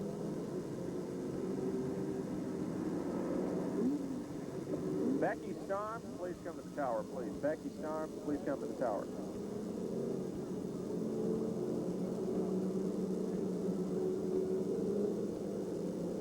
On the Ozark Coca-Cola scoreboard, 8:13 down, 2 laps remaining. He got a great start the last time. Now Brian Marler, what will he decide to do as he leads the pack in a feature which will now go green, white, checkered. Marler 1, Jumper 2, Bates, Kapika, and Taylor round out your top 5. Down the backstretch. Marler sets his sights on Calamity Corner. Keith Foreman will look over the field, and he will say, I don't think so. He wants a nose to tail. You don't start racing until green flag drops. Someone better tell the remainder of the field that we are under caution. Go ahead and relax up there, Keith. You want a nose to tail, don't you? Try it one more time. A 2-lap shootout. Will Marler taste winner's circle again? Or will Donnie Jumper make it back-to-back wins at the I-44 Speedway? In a Calamity Corner, let's go racing! 2 laps remaining with 13 down in the modified 15. Jumper to the inside, side by side, a battle for the lead. Marler's able to slam the door shut, but Jumper's been making up ground in the corner. There is only 1 more lap to go. 14 down, a lap left. Jumper and Marler in a battle for the lead. It's coming down to the final straightaway. Fans bring him home. Donnie Jumper won last week. Marler's looking for a win tonight. It will be Brian Marler. Chauffeur of car 21, second in the point standings, but closing in on points leader David Bates. He's going to drop the window net, unstrap the safety equipment, climbing out Brian Marler.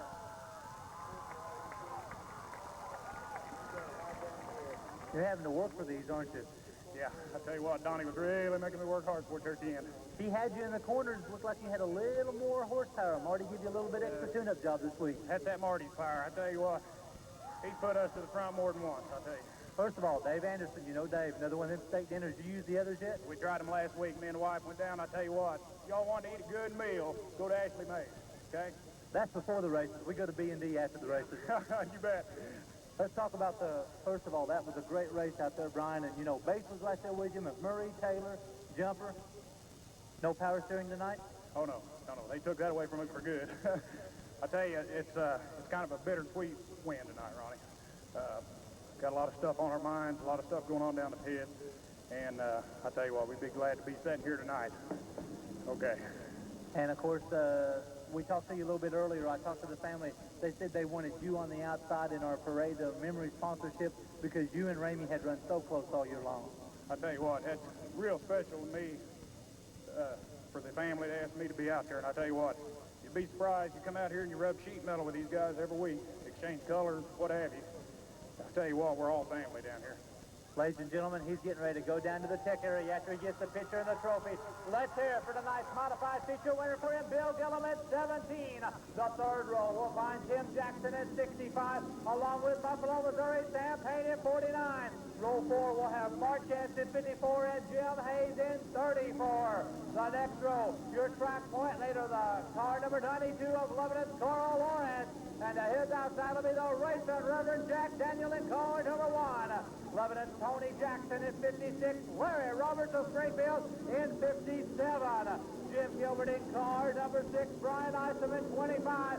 Destry Huff of Holden, Missouri in 33. Randy Besser in car 24. And look who's starting dead last. Last week's feature winner in car number 83, Ben Newell. And they just bolted the new head underneath the hood of that number 84 Oldsmobile, the Gentle Giant J.C. Newell.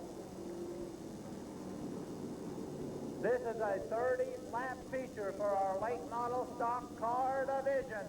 As they'll all get settled down and ready to go, and our Chief Steward, Bruce Stanley, will turn the lights off of that beautiful Lick Auto Sales pace car, and the man we call the Grouse, affectionately Jim Garrison, will set the pace in that number 74 Ford Thunderbird with Chris Perry to his outside. Then you've got Dave Anderson and Bob. It's been quite a while since Bill Gillum has visited Victory Lane. This could possibly be his night, because the Steelville chauffeur is hungry for a win here tonight. Back in the next row, a couple of drivers that know the big money races. That, of course, Tim Jackson and Buffalo, Missouri, Sam Payne. And Mark Chance, who is right there also in the thick of the point standing in car number 54. And Keith Foreman's going to let them pick up the pace to heat up the Hoosier Racing Asphalt Swing.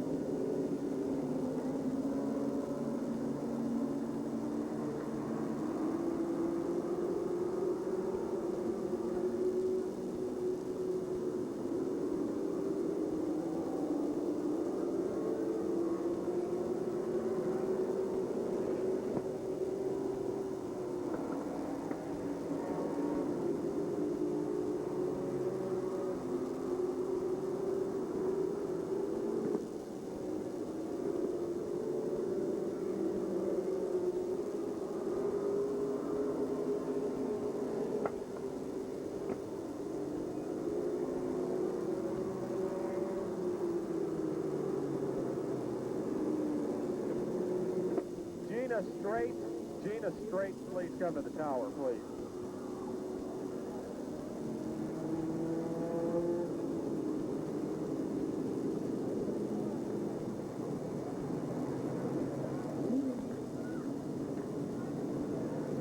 Well, that's not the way you want to start the feature.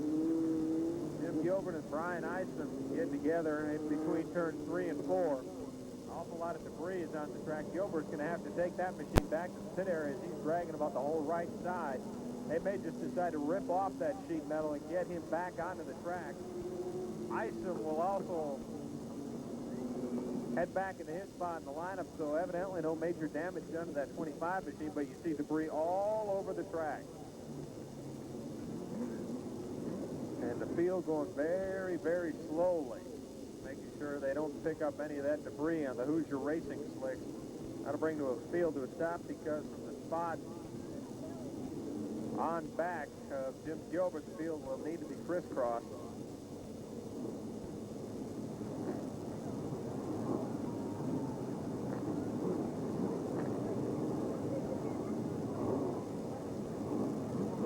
Well, it looks like Jim Gilbert has managed to make it back out.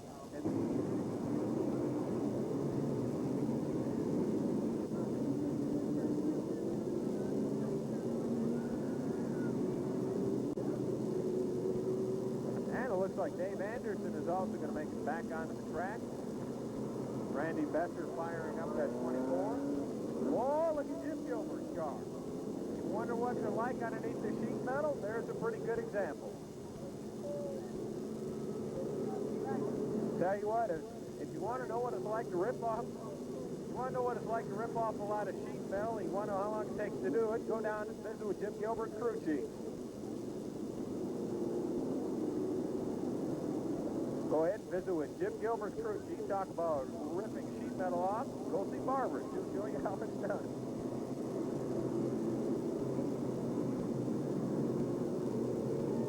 Ronnie racing, a very family-oriented sport. It is for the Gilberts tonight. Barbara, the crew chief, ripped off the sheet metal. Here we go, Bob. This is a 30-lap event for the late model stock. The tough break for Dave Anderson had a good starting grid spot. Now has to start back toward the rear. Randy Besser also opted to go to the rear. Garrison to set the pace. Here they come, and she says, let's go race time. Remember, this is 30 times around. The point battle is tied between Lawrence and J.C. Newell, but it's going to be Bill Gillum to take the early command. Sam Payne now up to the number 2 spot, and watch Lawrence. He's using that high groove. It's Gillum in Buffalo, Missouri. Sam Payne. Sam, who really excels in these long-distance races with a brand-new power plant from McKinney Racing Engine. And there goes Lawrence, your point leader, looping it hard down before Calamity Corner, and that will bring out the yellow flag. Dave Anderson going to the pit car floor, and Ronnie Carl Lawrence trying to make it 3 wide down the backstretch and couldn't find the running room. A little bit of contact there. Now the track points leader will have to try and go from the shotgun position to the front. But remember, with a lap down on the Ozark Coca-Cola scoreboard, this is a 30-lap main event for the late model stock.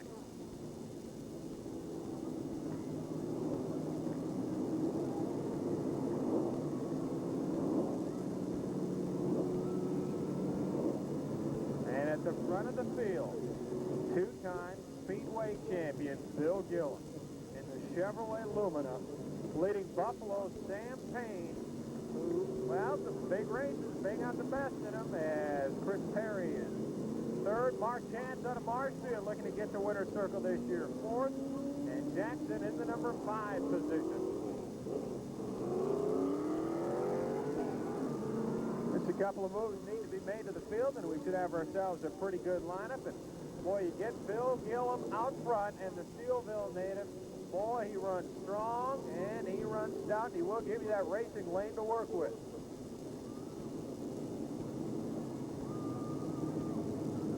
So the Steelville chauffeur leads the way.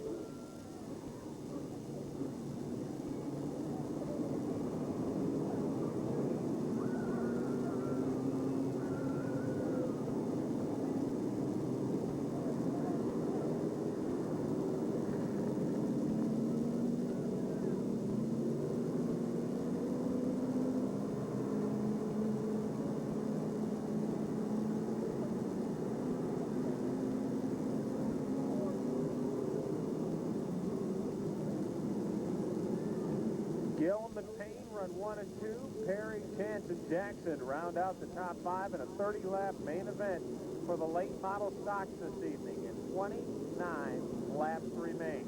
So it's a nose-to-tail restart.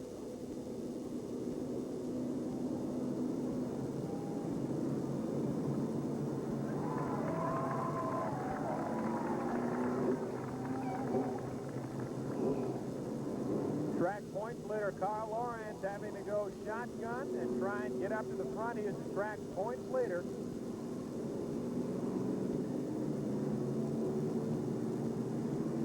Lawrence, of course, involved in that spin. Ronnie also stopped to talk to a track official. And anytime you bring the car to a stop to talk to an official for any reason other than safety, you go to the rear of the field.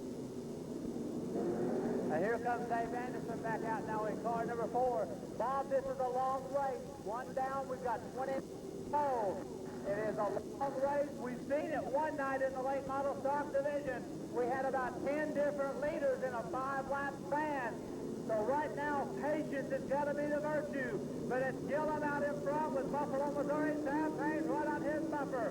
Chris Perry with a good run early, holding on to third. Mark Chance running in the number 4 spot. Tim Jackson is 5th. Hayes is 6th. Garrison 7th.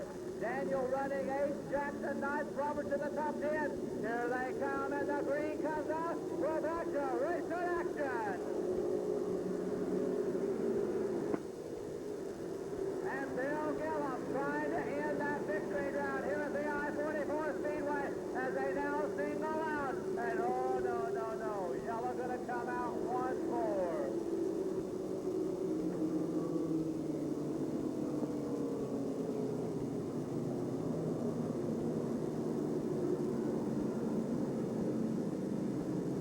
Pretty obvious what that caution is for, Ronnie. Some debris in turn 1. And I think it's a race to see who's going to pick it up. Richard Putty was outrun by the wrecker. If I'm not mistaken, someone is missing a hood. I believe, Bob, that come off of Larry Roberts, former Speedway champion in car number 57. Remember, this is a long race. Patience to be a virtue. Gillum, your pace setter. Payne in 2nd, Perry 3rd. Chance running in 4th, Tim Jackson 5th. Hayes 6th, Garrison 7th. Daniel 8th, Jackson 9th. Roberts right now rounds out your top 10.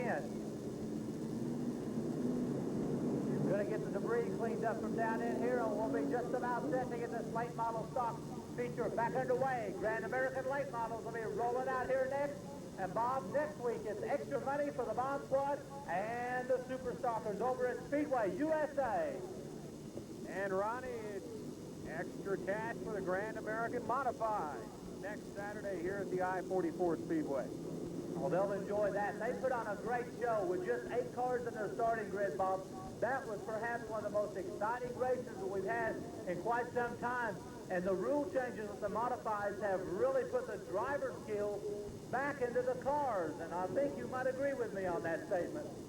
Oh, 100%. You know what? You talk extra cash, you talk extra laps. It's a little more time to try and get to the front. And remember, you win one week, you're shotgun the next. So with extra cash, extra laps, Brian Marler will have to go from last to first to pick it up. Well, that's right. And, of course, Brian Marler, our winner here tonight in the modified feature.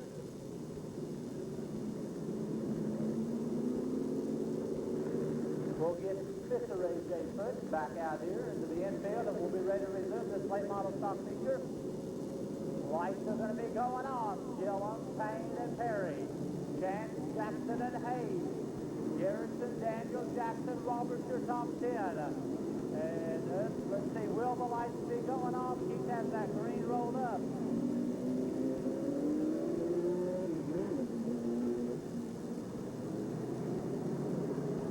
Here we go. Tire wear will also play. Remember, they've got those restrictor plates underneath the hood, Dad.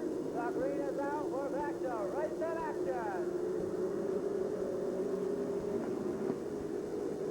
Chance takes the dive on Perry. Meanwhile, Garrison and Jack Daniels fight for position. And Ben Newell and Lawrence picking their way from the back of the pack. As they come roaring down below. Oh, that's Chris Perry getting up in the marbles. He now drops back and Chance moves up to that number 3 spot. The 2 key principal players in the point standing. Carl Lawrence and now J.C. Newell fighting for position back deep in the middle. As here comes Payne. Sam Payne is now on the moving car, number 49 of that Camaro. Bill Gillum holding the low line. And it looks for Gillum like might have a little bit of a handling problem. 3 down. We're heading for lap number 4 as Chance and Tim Jackson continue to play the waiting game here in the early stages. Well, Gillum uses that low groove. Payne continues to hound him on that high groove, trying to make the veteran out of steel wheel use up that right side rubber. Coming down now for lap number 5. Jack Daniel once again is on the move in car number 1, working his way through the pack. As they rocket by the wild side, and watch Ben Newell. Ben Newell now has cracked into that top 10. While Lawrence and the Gentle Giant JC fight each other for position also. Tony Jackson and Newell now fighting with Roberts and Hayes for position back in the middle. But meanwhile, up front, it's still Gillum and Payne running 1 and 2. Chance 3rd, Jackson 4th,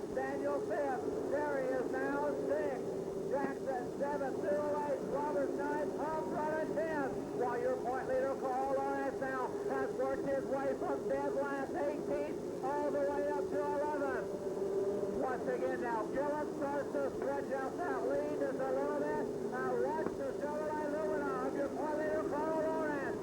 Lawrence on the charge hard. He's working on Hub to get into the top 10 as Ben Newell gets it sideways. Gillum, Payne 1 and 2. As we watch battles all through that pack, Tony Jackson trying to work his way around the 41 car of Chris Perry. Roberts and Lawrence now fight each other for position, and Carl is on the move quickly. But as your leader heads into turn 1, it's still Bill Gillum. As Jack Daniel now has Tim Jackson, number 65 car in sight. Meanwhile, Tony Jackson and Chris Perry, Newell, Lawrence, Roberts, all fight back in the middle for a spot. As your top 5 run down, Gillum and Payne, Jack Daniel has worked his way into the number 5 spot. He's trying to move up to another 4 position. Down the front stretch now. Gillum has 12 down, 18 to go. Trying to put Jim Harrison's number 74 down a lap as the yellow flag comes out. And Chris Perry setting high up in turn number 4.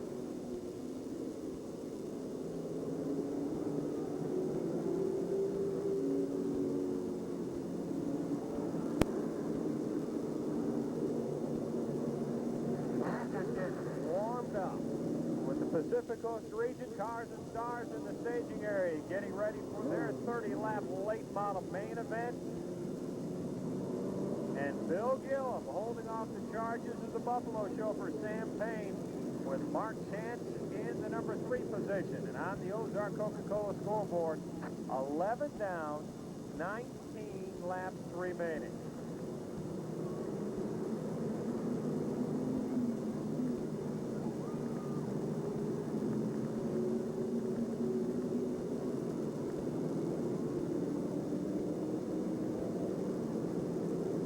Next week, the Modifieds extra laps for extra cash, and at Speedway USA, the Street Stocks and the Bomb Squad will be running extra laps for extra cash.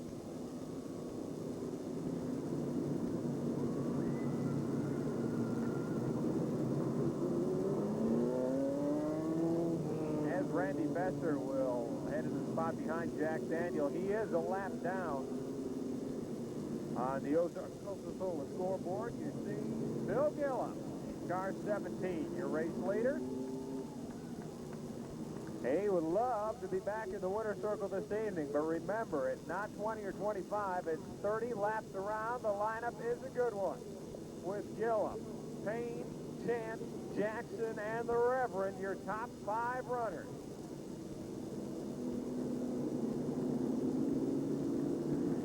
Horse Randy Besser, 1 lap down in car number 24. As Keith has that green rolled up, let's see what Besser being signified. He is 1 down, so he will be moving to the lower side to let the cars on the lead lap go at it. Lights go off. Gillum, Payne, and Chance now. Jackson, Daniel, and Tony Jackson. Newell, Lawrence, Roberts, up your top 10. As we've got 11 down and 19 to go. Gillum's big lead now has dwindled down to a bumper. Here they come on the restart end. The green is out. We're back to race in action. And now Mark Chance trying to make his charge. Chance goes to the inside of Payne. Payne shuts it off. Meanwhile, Ben Newell and Carl Lawrence fighting out for position. As Bill Gillum rockets that Lumina down the front straight away. Now you can see the pace is starting to pick up just a little bit more. It's Gillum, Payne, and Chance on the high side. The Reverend 4th, Tim Jackson now running 5th. Tony 6th, Newell 7th, Carl running 8th, Roberts 9th. As they roar down the front straight away now. Sam Payne trying to save that right side rubber in that McKinney Racing engine number 49 Camaro. And here comes the Reverend on the move. Jack Daniel and Mark Chance fighting it out for the 3rd place honors right now as we're getting close to halfway home. Payne starts to close in on Gillum. The Reverend goes to the inside of Chance. Jack Daniel now, one of the fastest cars on the speedway along with Lawrence. As they come for the halfway, the cross flag's ready to show as Payne is right on that back bumper cover of Bill Gillum's car. Meanwhile, Daniel and Chance getting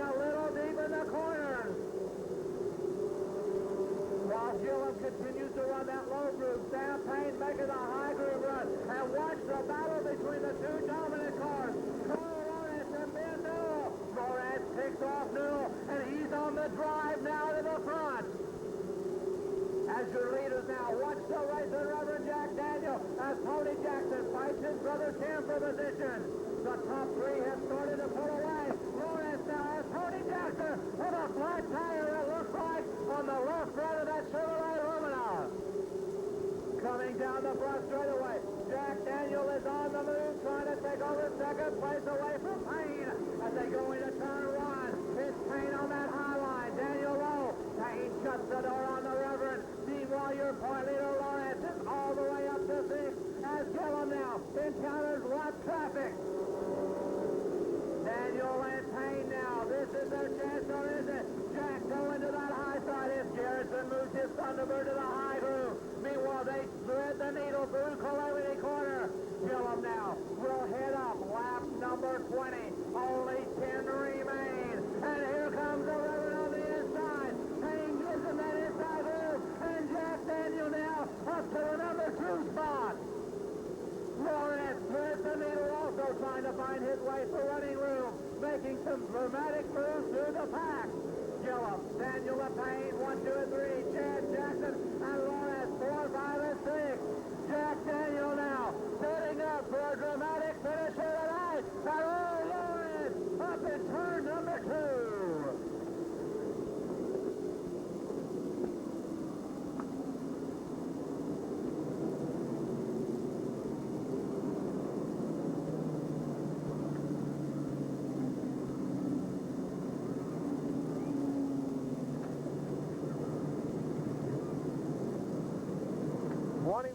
Laps down on the Ozark Coca-Cola scoreboard, and Ronnie, two-time Speedway champion Bill Gillum, the race leader, but now the car which may be the fastest on the track and was about 8 to 10 car lengths behind after moving up to second is right on the bumper of the former Speedway champion.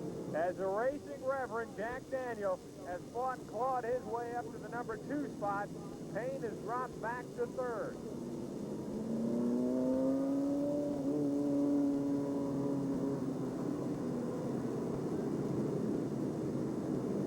And on that Ozark Coca-Cola scoreboard, 21 laps down.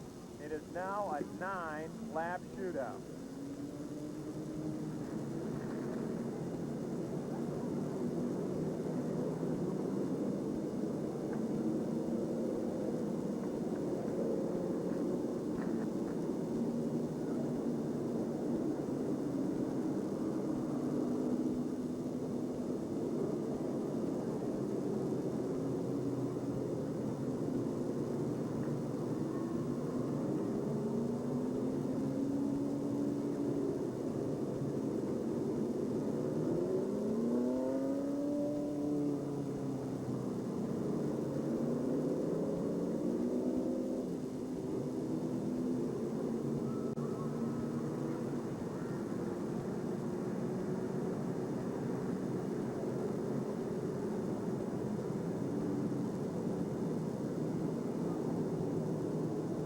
Lineup appears to be a good one with Gillum, the Reverend, Sam Payne, Mark Chance, and Jackson.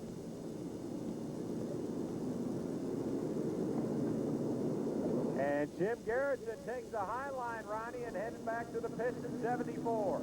Yeah, it seemed like when Jim was under speed, that Phil Grant Ford sponsor number 74 was running real strong. Under the yellows, evidently they might have a bow cover leading. As Tony Jackson will now make it back out in car 56. He'll ride right behind your point leader, Lawrence. Randy Besser a lap down. He will also be staying to the low side is what Besser will be doing. Lights are off. 21 down, 9 to go. Gillum and Daniel set for a shootout, but don't count out Sam Payne. As he been saving that Camaro, Gillum goes through the gears, and the green is out. We're back to race in action. Here we go, and I shootout, and Gillum gives the Reverend the logo. As they rocket by the wall side into Calamity Corner, Gillum stays high, Daniel low, as they come right off of turn number 4.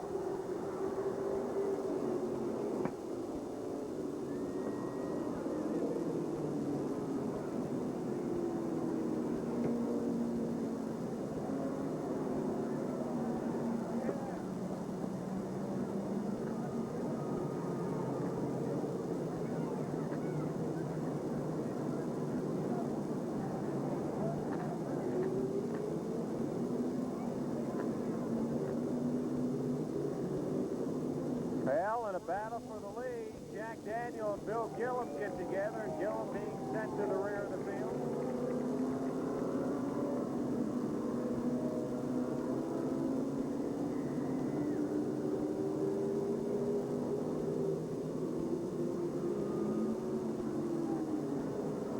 Ronnie, we talked about him running well in big money races. He is now your race leader in car 49, Buffalo Sam Payne, with Mark Chance out of Marshfield running in the number 2 position.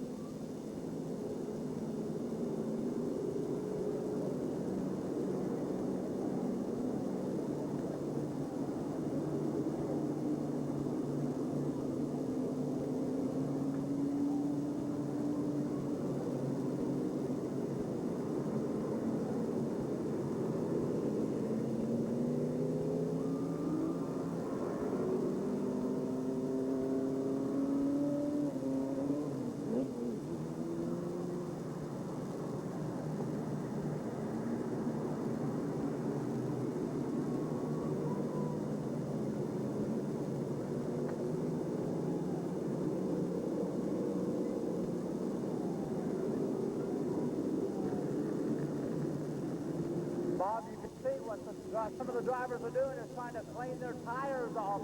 And here comes Tim Jackson back out now in car 65, and he will rejoin the rear of the pack. The lineup is good as we get them singled out here.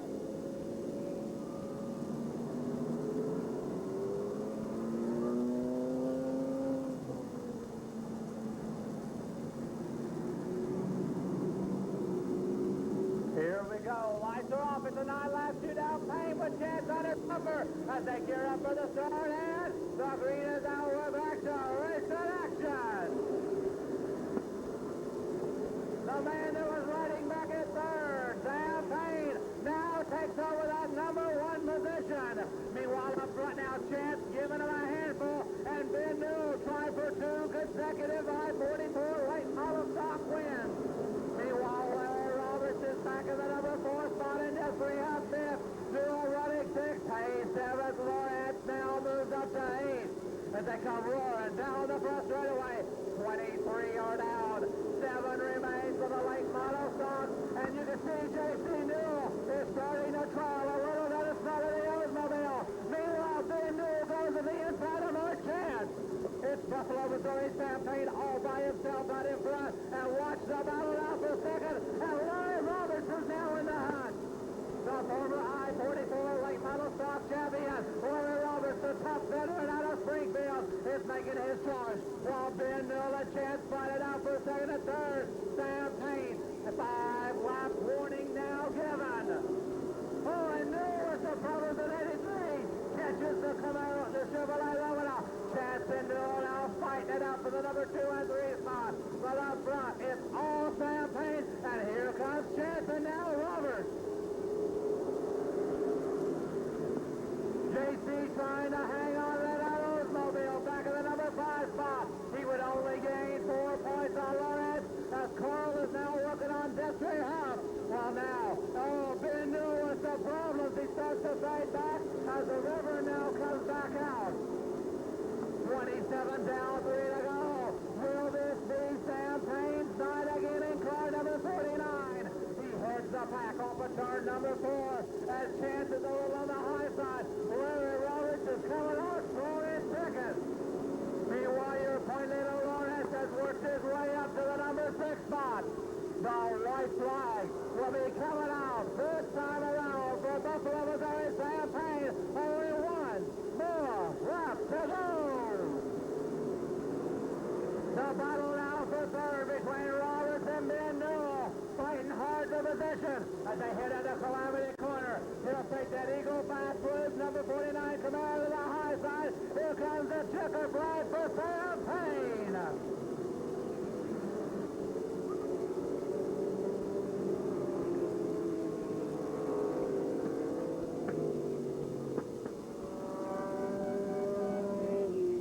Feature winner, Sam Payne. The heck with point racers. You like these money shows, don't you? Yeah, they're a lot better. A lot better. Let's talk about that. First of all, I want to ask you, was you using the entire car or were you pacing yourself for that 30-lapper? About the 7th lap, I started missing again. Brand new motor. You lost yours over at Bolivar last week with the big money show, and that's one of the very few you've been able to make. Yeah, I probably got a plug wire breaking down. Now, I asked you, did you use the whole car? You seen Jack and Bill getting out there. You've raced against them guys quite a bit. Did you want to lay back, or did you think you wanted to mix it up with them? I just want to lay back and see what happens. And it all benefited for you. First of all, Dave Anderson says from Exclamaze, there's another set. You guys like that, don't you? Real good. Real good. Now, let's talk about those people in the pit area that help get you to the track, Sam, along with the sponsors. Yeah, I've got the McKinney Racing Engine, Eagle Fast Lube, Bates Fast Time Fabrication, Carl Wayne Farrell, Carl James Farrell, and John Bolin. And my sponsors are here tonight helping us. That works out real good for you. Good to win before them. Yeah, it is. Okay, well, ladies and gentlemen, that looks like it's going to be all. Oh, who you forgetting now? My wife, Eileen, my daughters, Angela and Amanda. They're here with you every week. I see them right there with you. Fans, the winners of tonight's over here come the late model. Doug Klein will lead him out in car number 10. He won his qualifying heat earlier. Greg Robertson of California in 02. Mike Montag in the 73 car. Kurt Showalter in car number 3. Tim Swearingen in 14. Kenny Spud Dickinson, who won the fast dash in car 21. Archie Griffin second in the point standings in car number 11. And a leading contender for late model rookie of the year, Brian Daniel in 52. The next row, the man riding for 3 out of 3 this weekend out of Springfield, Missouri, car 75, Larry Phillips, and his outside out of Republic, Missouri, in the 57 car, Roy Chisholm. The next row will find the 25 achieve from down in Richland, Missouri, Bob Webster, and his outside driving car 29, the veteran from St. Louis, Paul Lawson. The next row scheduled is Steve Allison of Broken Arrow, Oklahoma, not able to make the call. Tony Roper is in car number 30. James Kelly Jr. in 44, and starting shotgun in that number 13 Oldsmobile from out of Lockwood, Missouri, Paul Wallen. 30 times around the Ozark Scratch Track. Here at the I-44 Speedway is our Leclerc Auto Sales pace car. And Bob, before they heat up the tires, the place we always had after the races, the 127 exit, that's Big Daddy's Family Restaurant. Exit 127 off I-44 in Lebanon. Best chicken and fudge you're going to find anywhere. Ronnie, after the late models, we're going to give you the 50-50 number. All right, we're going to pick the pace up for our Grand American late model feature as they heat up the tires.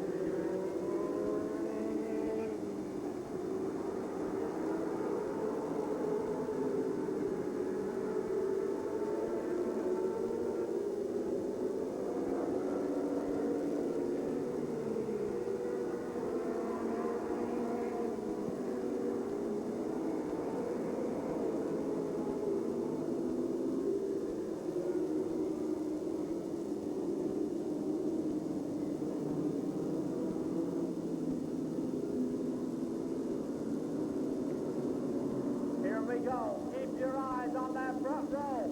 Greg Robertson in that number 02 Camaro, all the way from California, Missouri. The California Bowling Lane sponsored machine. A tough runner on the dirt in the NASCAR Central region for many years, and he has been extremely tough here at the Speedway. One of the harder drivers there is to pass. Flying to his outside as they'll get up into the starting grid spot. We'll get Mike Montag back up there in car number 73 out of Lebanon, Missouri, and let's see if the Lebanon chauffeur's going to option to go to the rear, or is he going to get up to his starting spot? There he goes. Of course, Mike driving a Chevrolet Beretta here this evening. The point battle in the Pan American late models, Bob, very tight. Larry Phillips has not got a very big lead over Archie Griffin going into the night's action. Here we go. The lights go off around the high bank on the I-44 Speedway. Chief Foreman has that green flag in hand, set to turn loose. The ground-pounding Grand American late model for 30 times around. Here they come. Robertson and Klein, two veteran chauffeurs, know the fast way around. They'll set the pace, and the green is out. We're gonna go racing. And quickly you can see they're going to set a blistering pace tonight It's Robertson across. Showwater is Swearigan trying to fight for position. The Pontiac versus the Camaro as they come roaring down for lap number 1. It's going to be Greg Robertson looking strong. The Klein of that Pontiac Grand Prix goes to the inside. And here comes Mike Montag in car 73. Showwater holding on to the strong fourth out of O'Fallon, Illinois as they rocket down at well over 120 miles an hour now. Dickinson looking for running room in that fourth Thunderbird. Off of turn number 2 now. Greg Robertson in control as Dickinson now and Brian Daniels picking their way through the traffic. Coming down now for lap number 3. Robertson flying out along with Montag. Buds it now forward and here comes Brian Daniel. Archie Griffin and Laurie Phillips fighting hard for position back in the middle of the pack. It's Robertson. Now Montag applying heavy pressure to Doug Klein for Fairview Heights, Illinois. As Swearigan gets it up in the marbles a little bit. Montag and Klein. The Beretta versus the Pontiac for the number 2 spot as they now start to sing aloud. Remember, 30 times around as we head now for lap number 5. And Showalter rocks it up hard. Showalter along with Webster, Lawson, and Kelly. And no damage done down in turn number 4.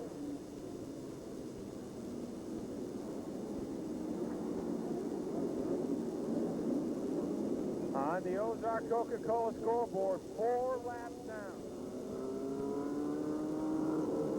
As Paul Wallen takes that O'Sullivan sponsored tie 13 to the high line and directly to the pit. Webster and Joe Walter both have their machines underway. James Kelly Jr. also back and rolling in car 44. Ronnie, here's an old thing. There are cars all over the place. With 4 down, 26 remaining, we've got ourselves a good lineup. But the California, Missouri native Greg Robinson with a strong run going. Looks like some sheet metal damage done to Paul Lawson's number 29 machine. The M3 machine, the tool and die car out of St. Louis. The lineup is good, and as you look, we've got 4 down, 26 to go. And Greg Robertson with a great run here this evening at 0-2. Klein on his bumper, and right about Lebanon's Mike Montag. A solid 3rd place as the first-year late model driver is in the hunt for his first late model feature win. Dickinson laying back in the number 4 spot, and keep your eyes on Brian Daniel.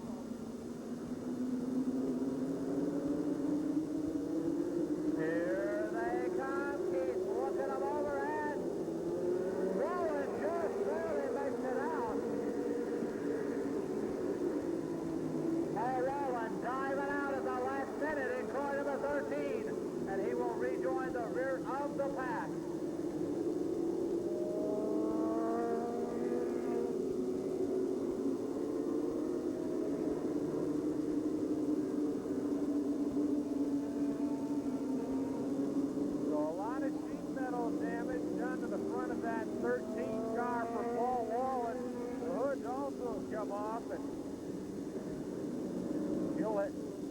He'll head to the rear of the field.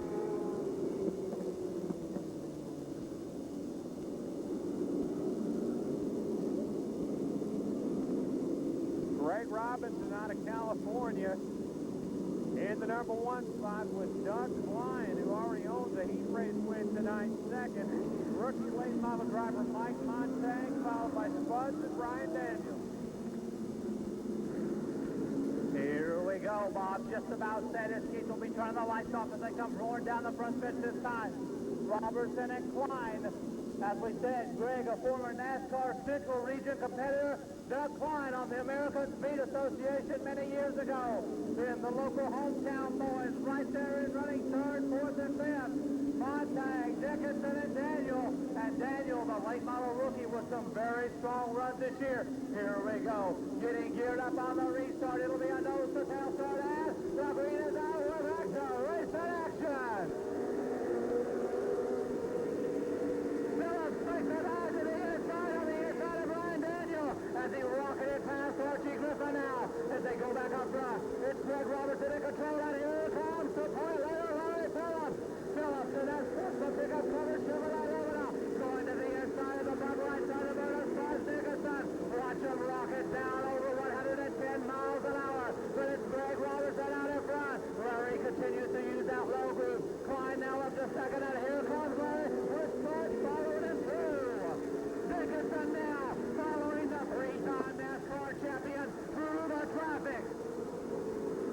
Robertson now looks in the mirror, and by radio communication, he knows that familiar 75 car is right there with him.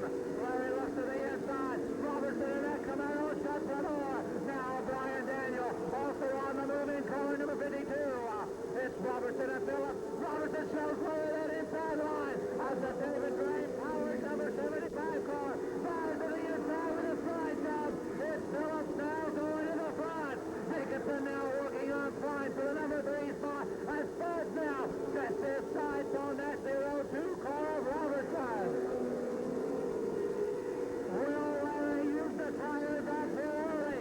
Kenny's working on Greg Robertson down in the Calamity corner. Robertson shuts the door. There's the Camaro versus the Bundaberg. As Phillips now starts to pull away.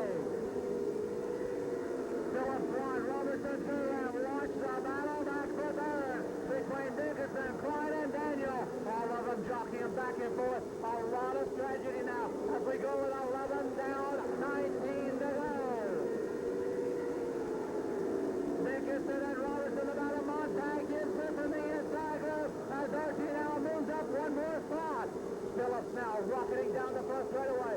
Kinney now sets his sights on Robertson. That current engine powered number 0-2 Camaro on Greg Robertson with a lot of horsepower here tonight. Phillips stretching it out by about half a straightaway as we hit for lap number 13. Now watch the battle for the number 4 spot. Daniel and Klein fighting it out back and forth. Down the front straightaway, looking for 3 wins in 2 nights. Larry Phillips in control, but now the race for the number 2, 3, 4, 5 spot.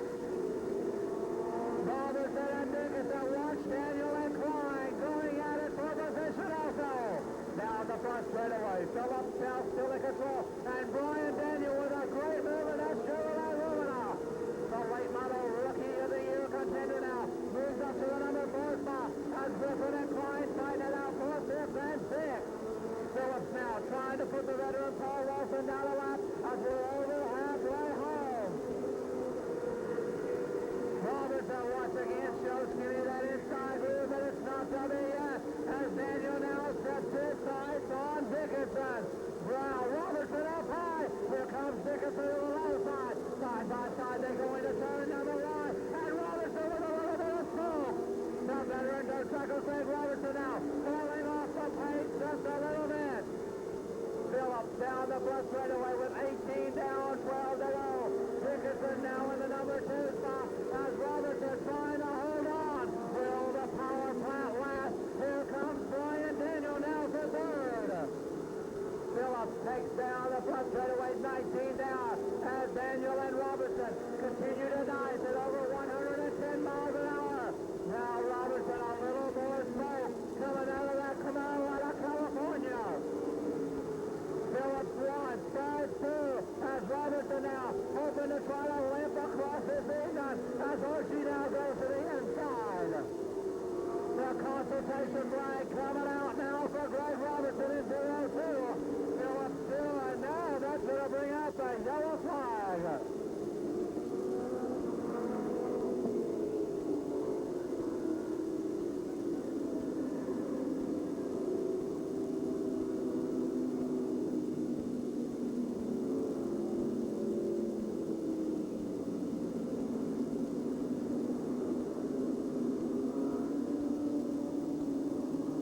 Robinson's car number 02 as Montag heads to the pits has been smoking for the last couple of laps.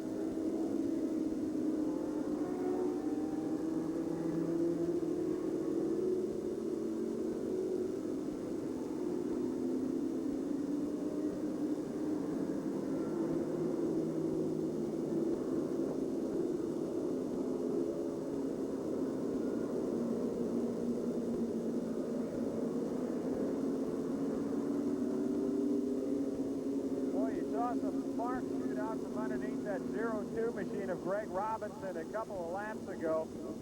And the California chauffeur will take the high line and head back to the pit. Ronnie, you look at the front of the field. You see the 3-time NASCAR Winston Racing Series Short Track National Champion. And right on his bumper, a driver who is looking to win at the I-44 Speedway for the first time since the Independence Weekend celebration a little better than a year ago. The Laclede Auto Sales Bud Light Ford Thunderbird right on the bumper of the national champion. And Paul Lawson would have been right between them, but the veteran of the Gateway Connection pulled out of the race. Here we go, Bob. It's 20 down, 10 to go. As they'll quickly speed up. The veteran with over 600 career short track victories. Phillips looking for another here at the I-44 Speedway as they get ready to gear up on the restart. And Mr. Forrest has left. Go racing! The question is, has Larry used that right side rubber up on that hard charge of the front? Doesn't look like it in the early stages. And now Brian Daniels challenging Spence for position. And here comes Paul Lawson at 29. The battle now for the number 2 spot between the rookie Brian Daniel and the veteran Buzz Dickinson. And down the backstretch, Paul Wallen.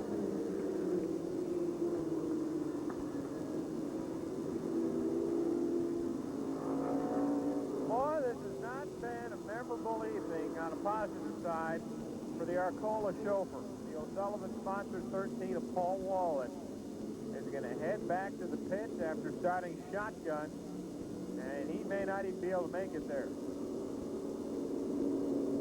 Don't forget, after the late model main event, we'll be giving you the winning number in tonight's 50-50 raffle. The winner takes home $149 in cold, hard cash, and I think we need a push for Paul Wallen. Yeah, the winning net has dropped. So it's been a rough night for the driver of the number 13 car from Lockwood, Bob. Last week, it was kind of one of those nights. Everything went right as everybody was front to back in our big late model feature here last weekend. As we look at the Coke scoreboard, we got 21 down, 9 to go. Phillips your pace setter. Dickinson running second. Brian Daniel third. Griffin fourth. Klein is fifth. Chisholm running in sixth. Webster running in seventh at this time. Kelly Jr. eighth. Joe Walter ninth. Lawson down.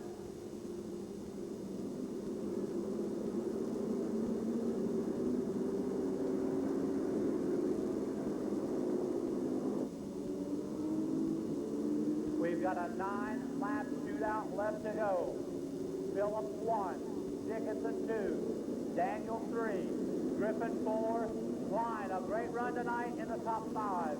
Then you got Chisholm 6, Kelly 7, Joe Walter running in 8th. Webster on the lead lap running in 9th, and Paul Lawson at least 1 lap down, or better in car number 29 out of St. Louis. As attrition taking its toll on our late model feature this evening, as we've seen Tim Swearingen pull in early, as did Mike Montag. Here we go. Will we possibly get a restart this time around? He turns the yellow lights off and displays that rolled up green. A lot of the drivers by radio communication know that they're getting set on this restart. Kenny staying back just a little bit as he wants to give that Ford a little bit of running room. Larry to start to gear it up in Calamity Corner. Here they come, and the green coming out with action. Race in action. Is there enough time for Dickinson and Daniel? They've been charging hard for the middle of the pack all in along. Phillips still out in front. Buzz holds on to second while Daniel now continues to run third. Now watch the battle for fourth. Archie Griffin and Doug Klein, a hard charge for the number 11 and the number 10 machines. Through Calamity Corner once again. Larry now using that familiar low groove class in car 75. We've got a 7-lap shootout to go. Now watch the race for second place. Dickinson and Daniel continue to fight it out for the number 2 and 3 position. As they come roaring down the front straightaway once again. Phillips with about a quarter of a straightaway lead. The battle now for the number 2 spot. Kenny shuts the door as Daniel getting a little bit deep in turn number 2. As they rocket down the front straightaway, the 5-lap warning has been given. 25 down, 5 to go.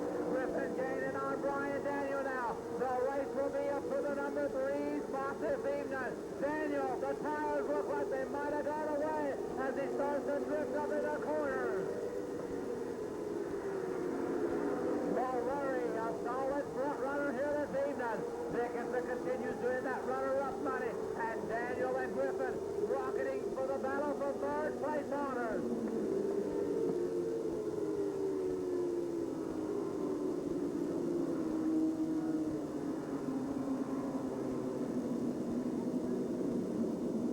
26 laps down on the Ozark Coca-Cola scoreboard. Down to a 4-lap shootout between the Sportsman Pickup Cover sponsored Chevrolet Lumina and the Laclede Auto Sales Bud Light Ford Thunderbird. And Ronnie, waiting again, is the rookie in the number 3 spot with Archie Griffin and Doug Klein rounding out the top 5. Here we go. As you said, Larry with well over 600 career short track victories. Buzz looking for his first of the season here at the I-44 Speedway as the lights will be shutting down once again. As you see Kenny kind of holding everybody back just a little bit, trying to give that Ford a little bit of running room on the 3-time national champ. Daniel and Griffin have been having a torrid battle for 3rd and 4th. Here they come looking for the green ad. Well, that's a race in action. Daniel and Archie continue their battle for 3rd and 4th. While Larry holds on to that number 1 spot. Kenny still continues to ride that Ford Thunderbird in the number 2 position. But now Daniel and Griffin get it quickly. 27 down, 3 to go. Archie looks to the inside of Brian Daniels. Daniels shuts the door as they go into Calamity Corner now. Watch this hard battle for the number 2, 3, and 4 spot as Larry's lead now starting to whittle down a little bit. The white flag will be coming out. This time around for Springfield, Missouri's national champion, Larry Phillips, and he's only got 1 more lap to go. The battle now is for the number 2 spot. Who's going to take home the second place prize money? Will it be Buzz, Daniel, or Griffin? The battle now is Buzz splits some distance between him and Daniel. And at the flag stand, it's Phillips with the victory. Second to second, Daniel third, Griffin fourth, and Klein finishes 5th. And Bob, something we only seen once last year, Larry taking what they call the Polish victory lap, evidently in the memory of Ramey Johnson from last night.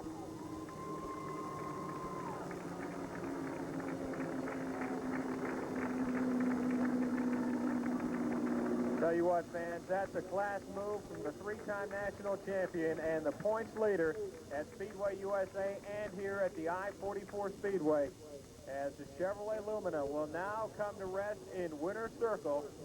Huge track points and huge points in the Pacific Coast region as well. He's bringing that Sportsman Pickup Cover sponsored car 75 into Winter Circle. He'll take the helmet off, unstrap the safety equipment, and drop the window in that. Here is your winner, Larry Phillips.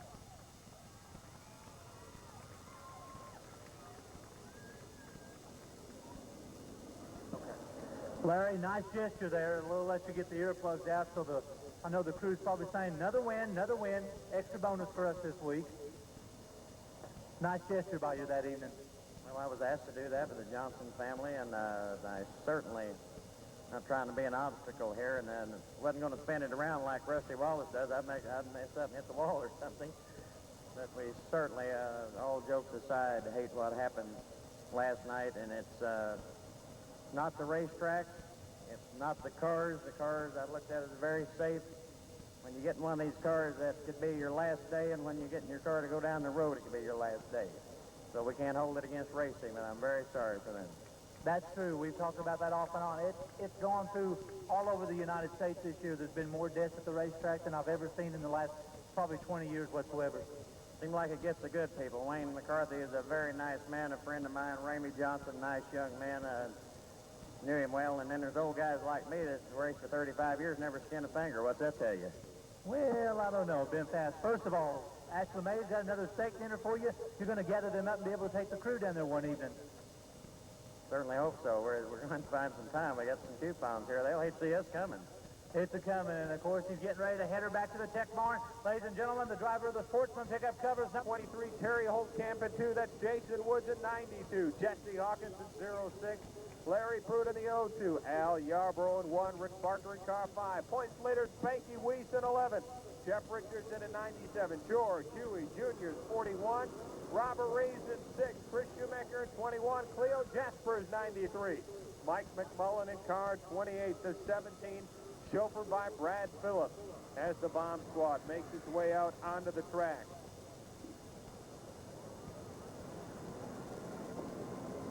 That's Teresa Holliday in car 18, Rick Oliver in 12, Gary Klotzner in car number 15. James Reed had a strong run earlier, making his way out in 98, and the 54 of Richard Byers. Keith Foreman will turn the lights off this time around. As the lights also go off on top the Ford Mustang, now we direct your attention to the Ozark Coca-Cola scoreboard tonight. 50-50 raffle winning number. If this is yours, head to the main ticket booth. Tonight's 50-50 raffle number 6, 5, 7, 8, 0, 6. 6, 5, 7, 8, 0, 6. If that's yours, head to the main ticket booth and claim $149. As Keith Foreman says, let's go racing! And Benson at 23 vaults out to the early latest. They go 3 wide. Jason Wood taking advantage of that, but now Luke's the 92 machine with Al Yarborough taking the lead on a wild ride. Look out in turn 3. Yarborough and Pruitt get collected, and Pruitt's headed right back to the pits. Where in the world is Yarborough going?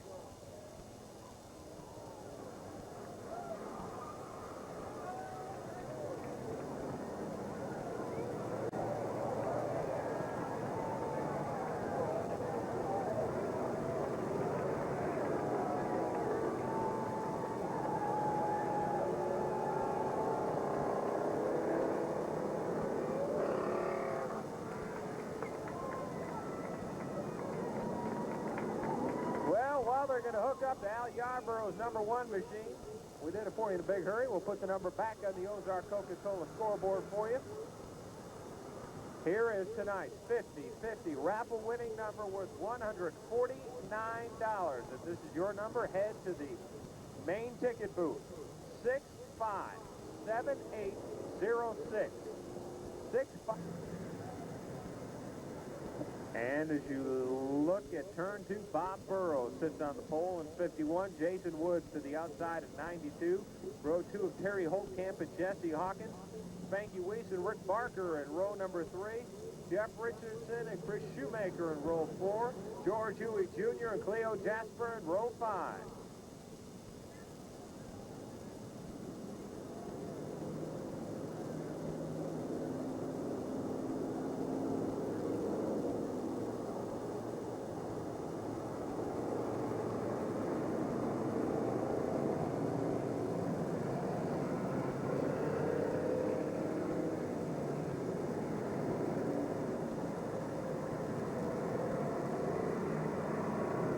James Reed has also gone back to the pits in car number 98. It looks like Mike Benson's going to make it back out in 23.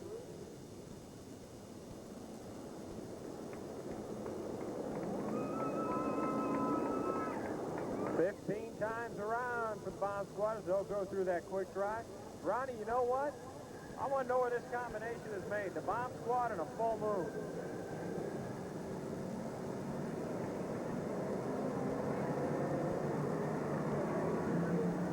I'm going to be honest with you, this is one of the smoothest full moon nights that I have seen in about 6 years of racing, Bob, to be quite honest. We'll get the bomb squad floated up here for 15 times around.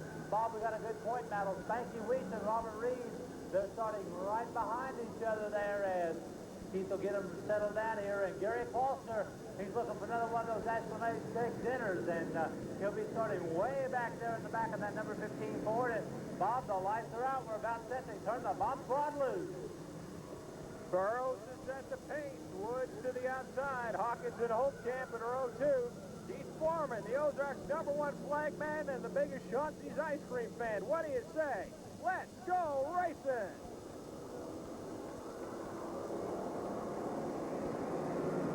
Jason Woods falls out to the front of the 92. 4 deep off of turn 1. Brake check for the 51 of Bob Burrows. As they're going 3 wide for the lead in turn 3. Hawkins, Woods, and Spanky down the front stretch. We'll have 1 lap down, and Hawkins in the 06 takes the lead. Down the backstretch, Spanky Weiss in the number 2 position. Hawkins, Spanky, Reeves, and Woods. Here comes Richardson in the number 5 spot.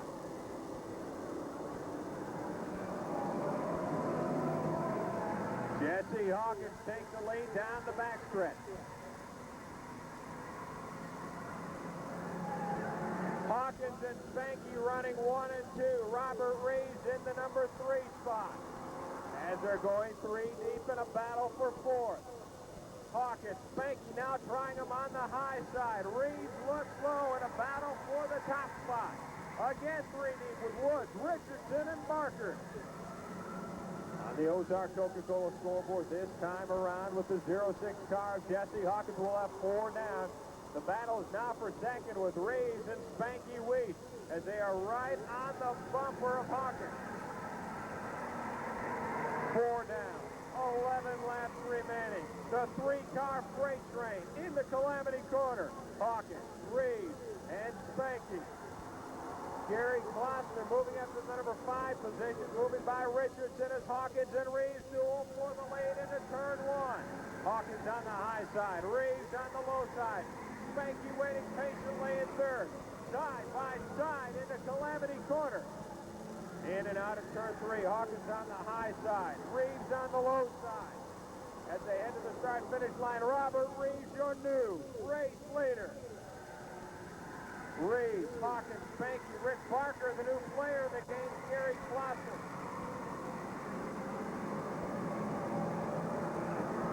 As Reeves heads down the front stretch, we'll have 7 laps down.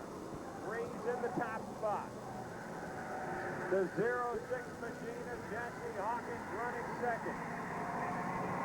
Rick Parker third, Spanky in the number 4 spot as Reeves looks for a feature win. We'll be past the halfway point this time around with 8 laps down on the Ozark Coca-Cola scoreboard. 7 laps remaining. Gary Kloster got below the white line in the 15 machine. It's a nose-to-tail battle for the lead going into turn 3. Robert Reeves and Jesse Hawkins will have 9 down this time around. Barker, Spanky, and Kloster round out your top 5. They make their way into turn number 1 and turn 2 as smoke comes from underneath the 6 machine of Robert Reeves. Mike Benson takes 23 to the high side and dives into the pit. We'll have 10 down on the Ozark Coca-Cola scoreboard for Robert Reeves, 5 remaining. Spanky and Barker exchanging some sheet metal in a battle for third.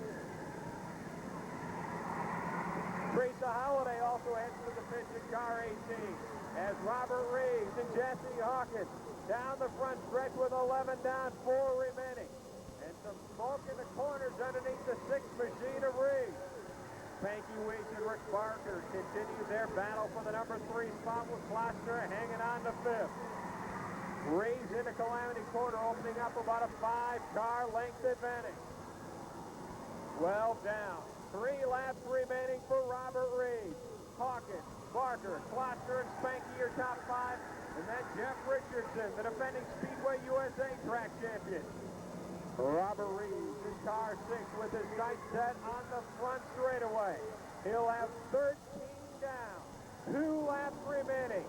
Can Reeves hang on in the Young Sign-sponsored car number 6 and get the feature win?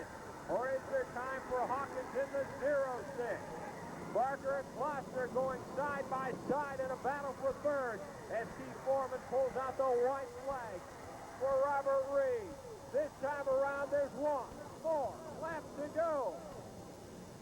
Reeves, and McMullen above the white line and off the track, but back on, and Reeves narrowly avoids the contact as Reeves heads into Calamity Corner for the final time. Woods loops it off a 4, smokes the tire. Here comes the leader.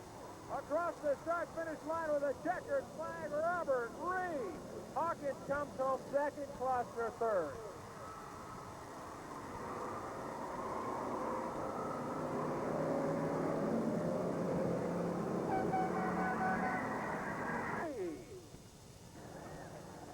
Well, I tell you what, you're getting used to these exclamation steak dinners, aren't you, young man? Yeah. I like them. Like them real good. Cut a little bit more into the point lead. Spanky was about 3 or 4 points. What are you trying to do? Take it one at a time or trying to get that big gap? One at a time. One at a time. Good run for you. And, of course, Jesse Hawkins right there with you. Well, let's talk about the people that help you over in the pit area and the sponsors you've got on the cars. Okay, I'd just like to name a couple people. Chris Shoemaker, and I'd like to thank Chris and my wife, and Northside Machine Works, Champion Exterminator, TJ's Dance Ranch, whoever else helped out. Thanks a lot. I appreciate it. He's going to head down to the tech barn after getting the picture and tonight's trophy.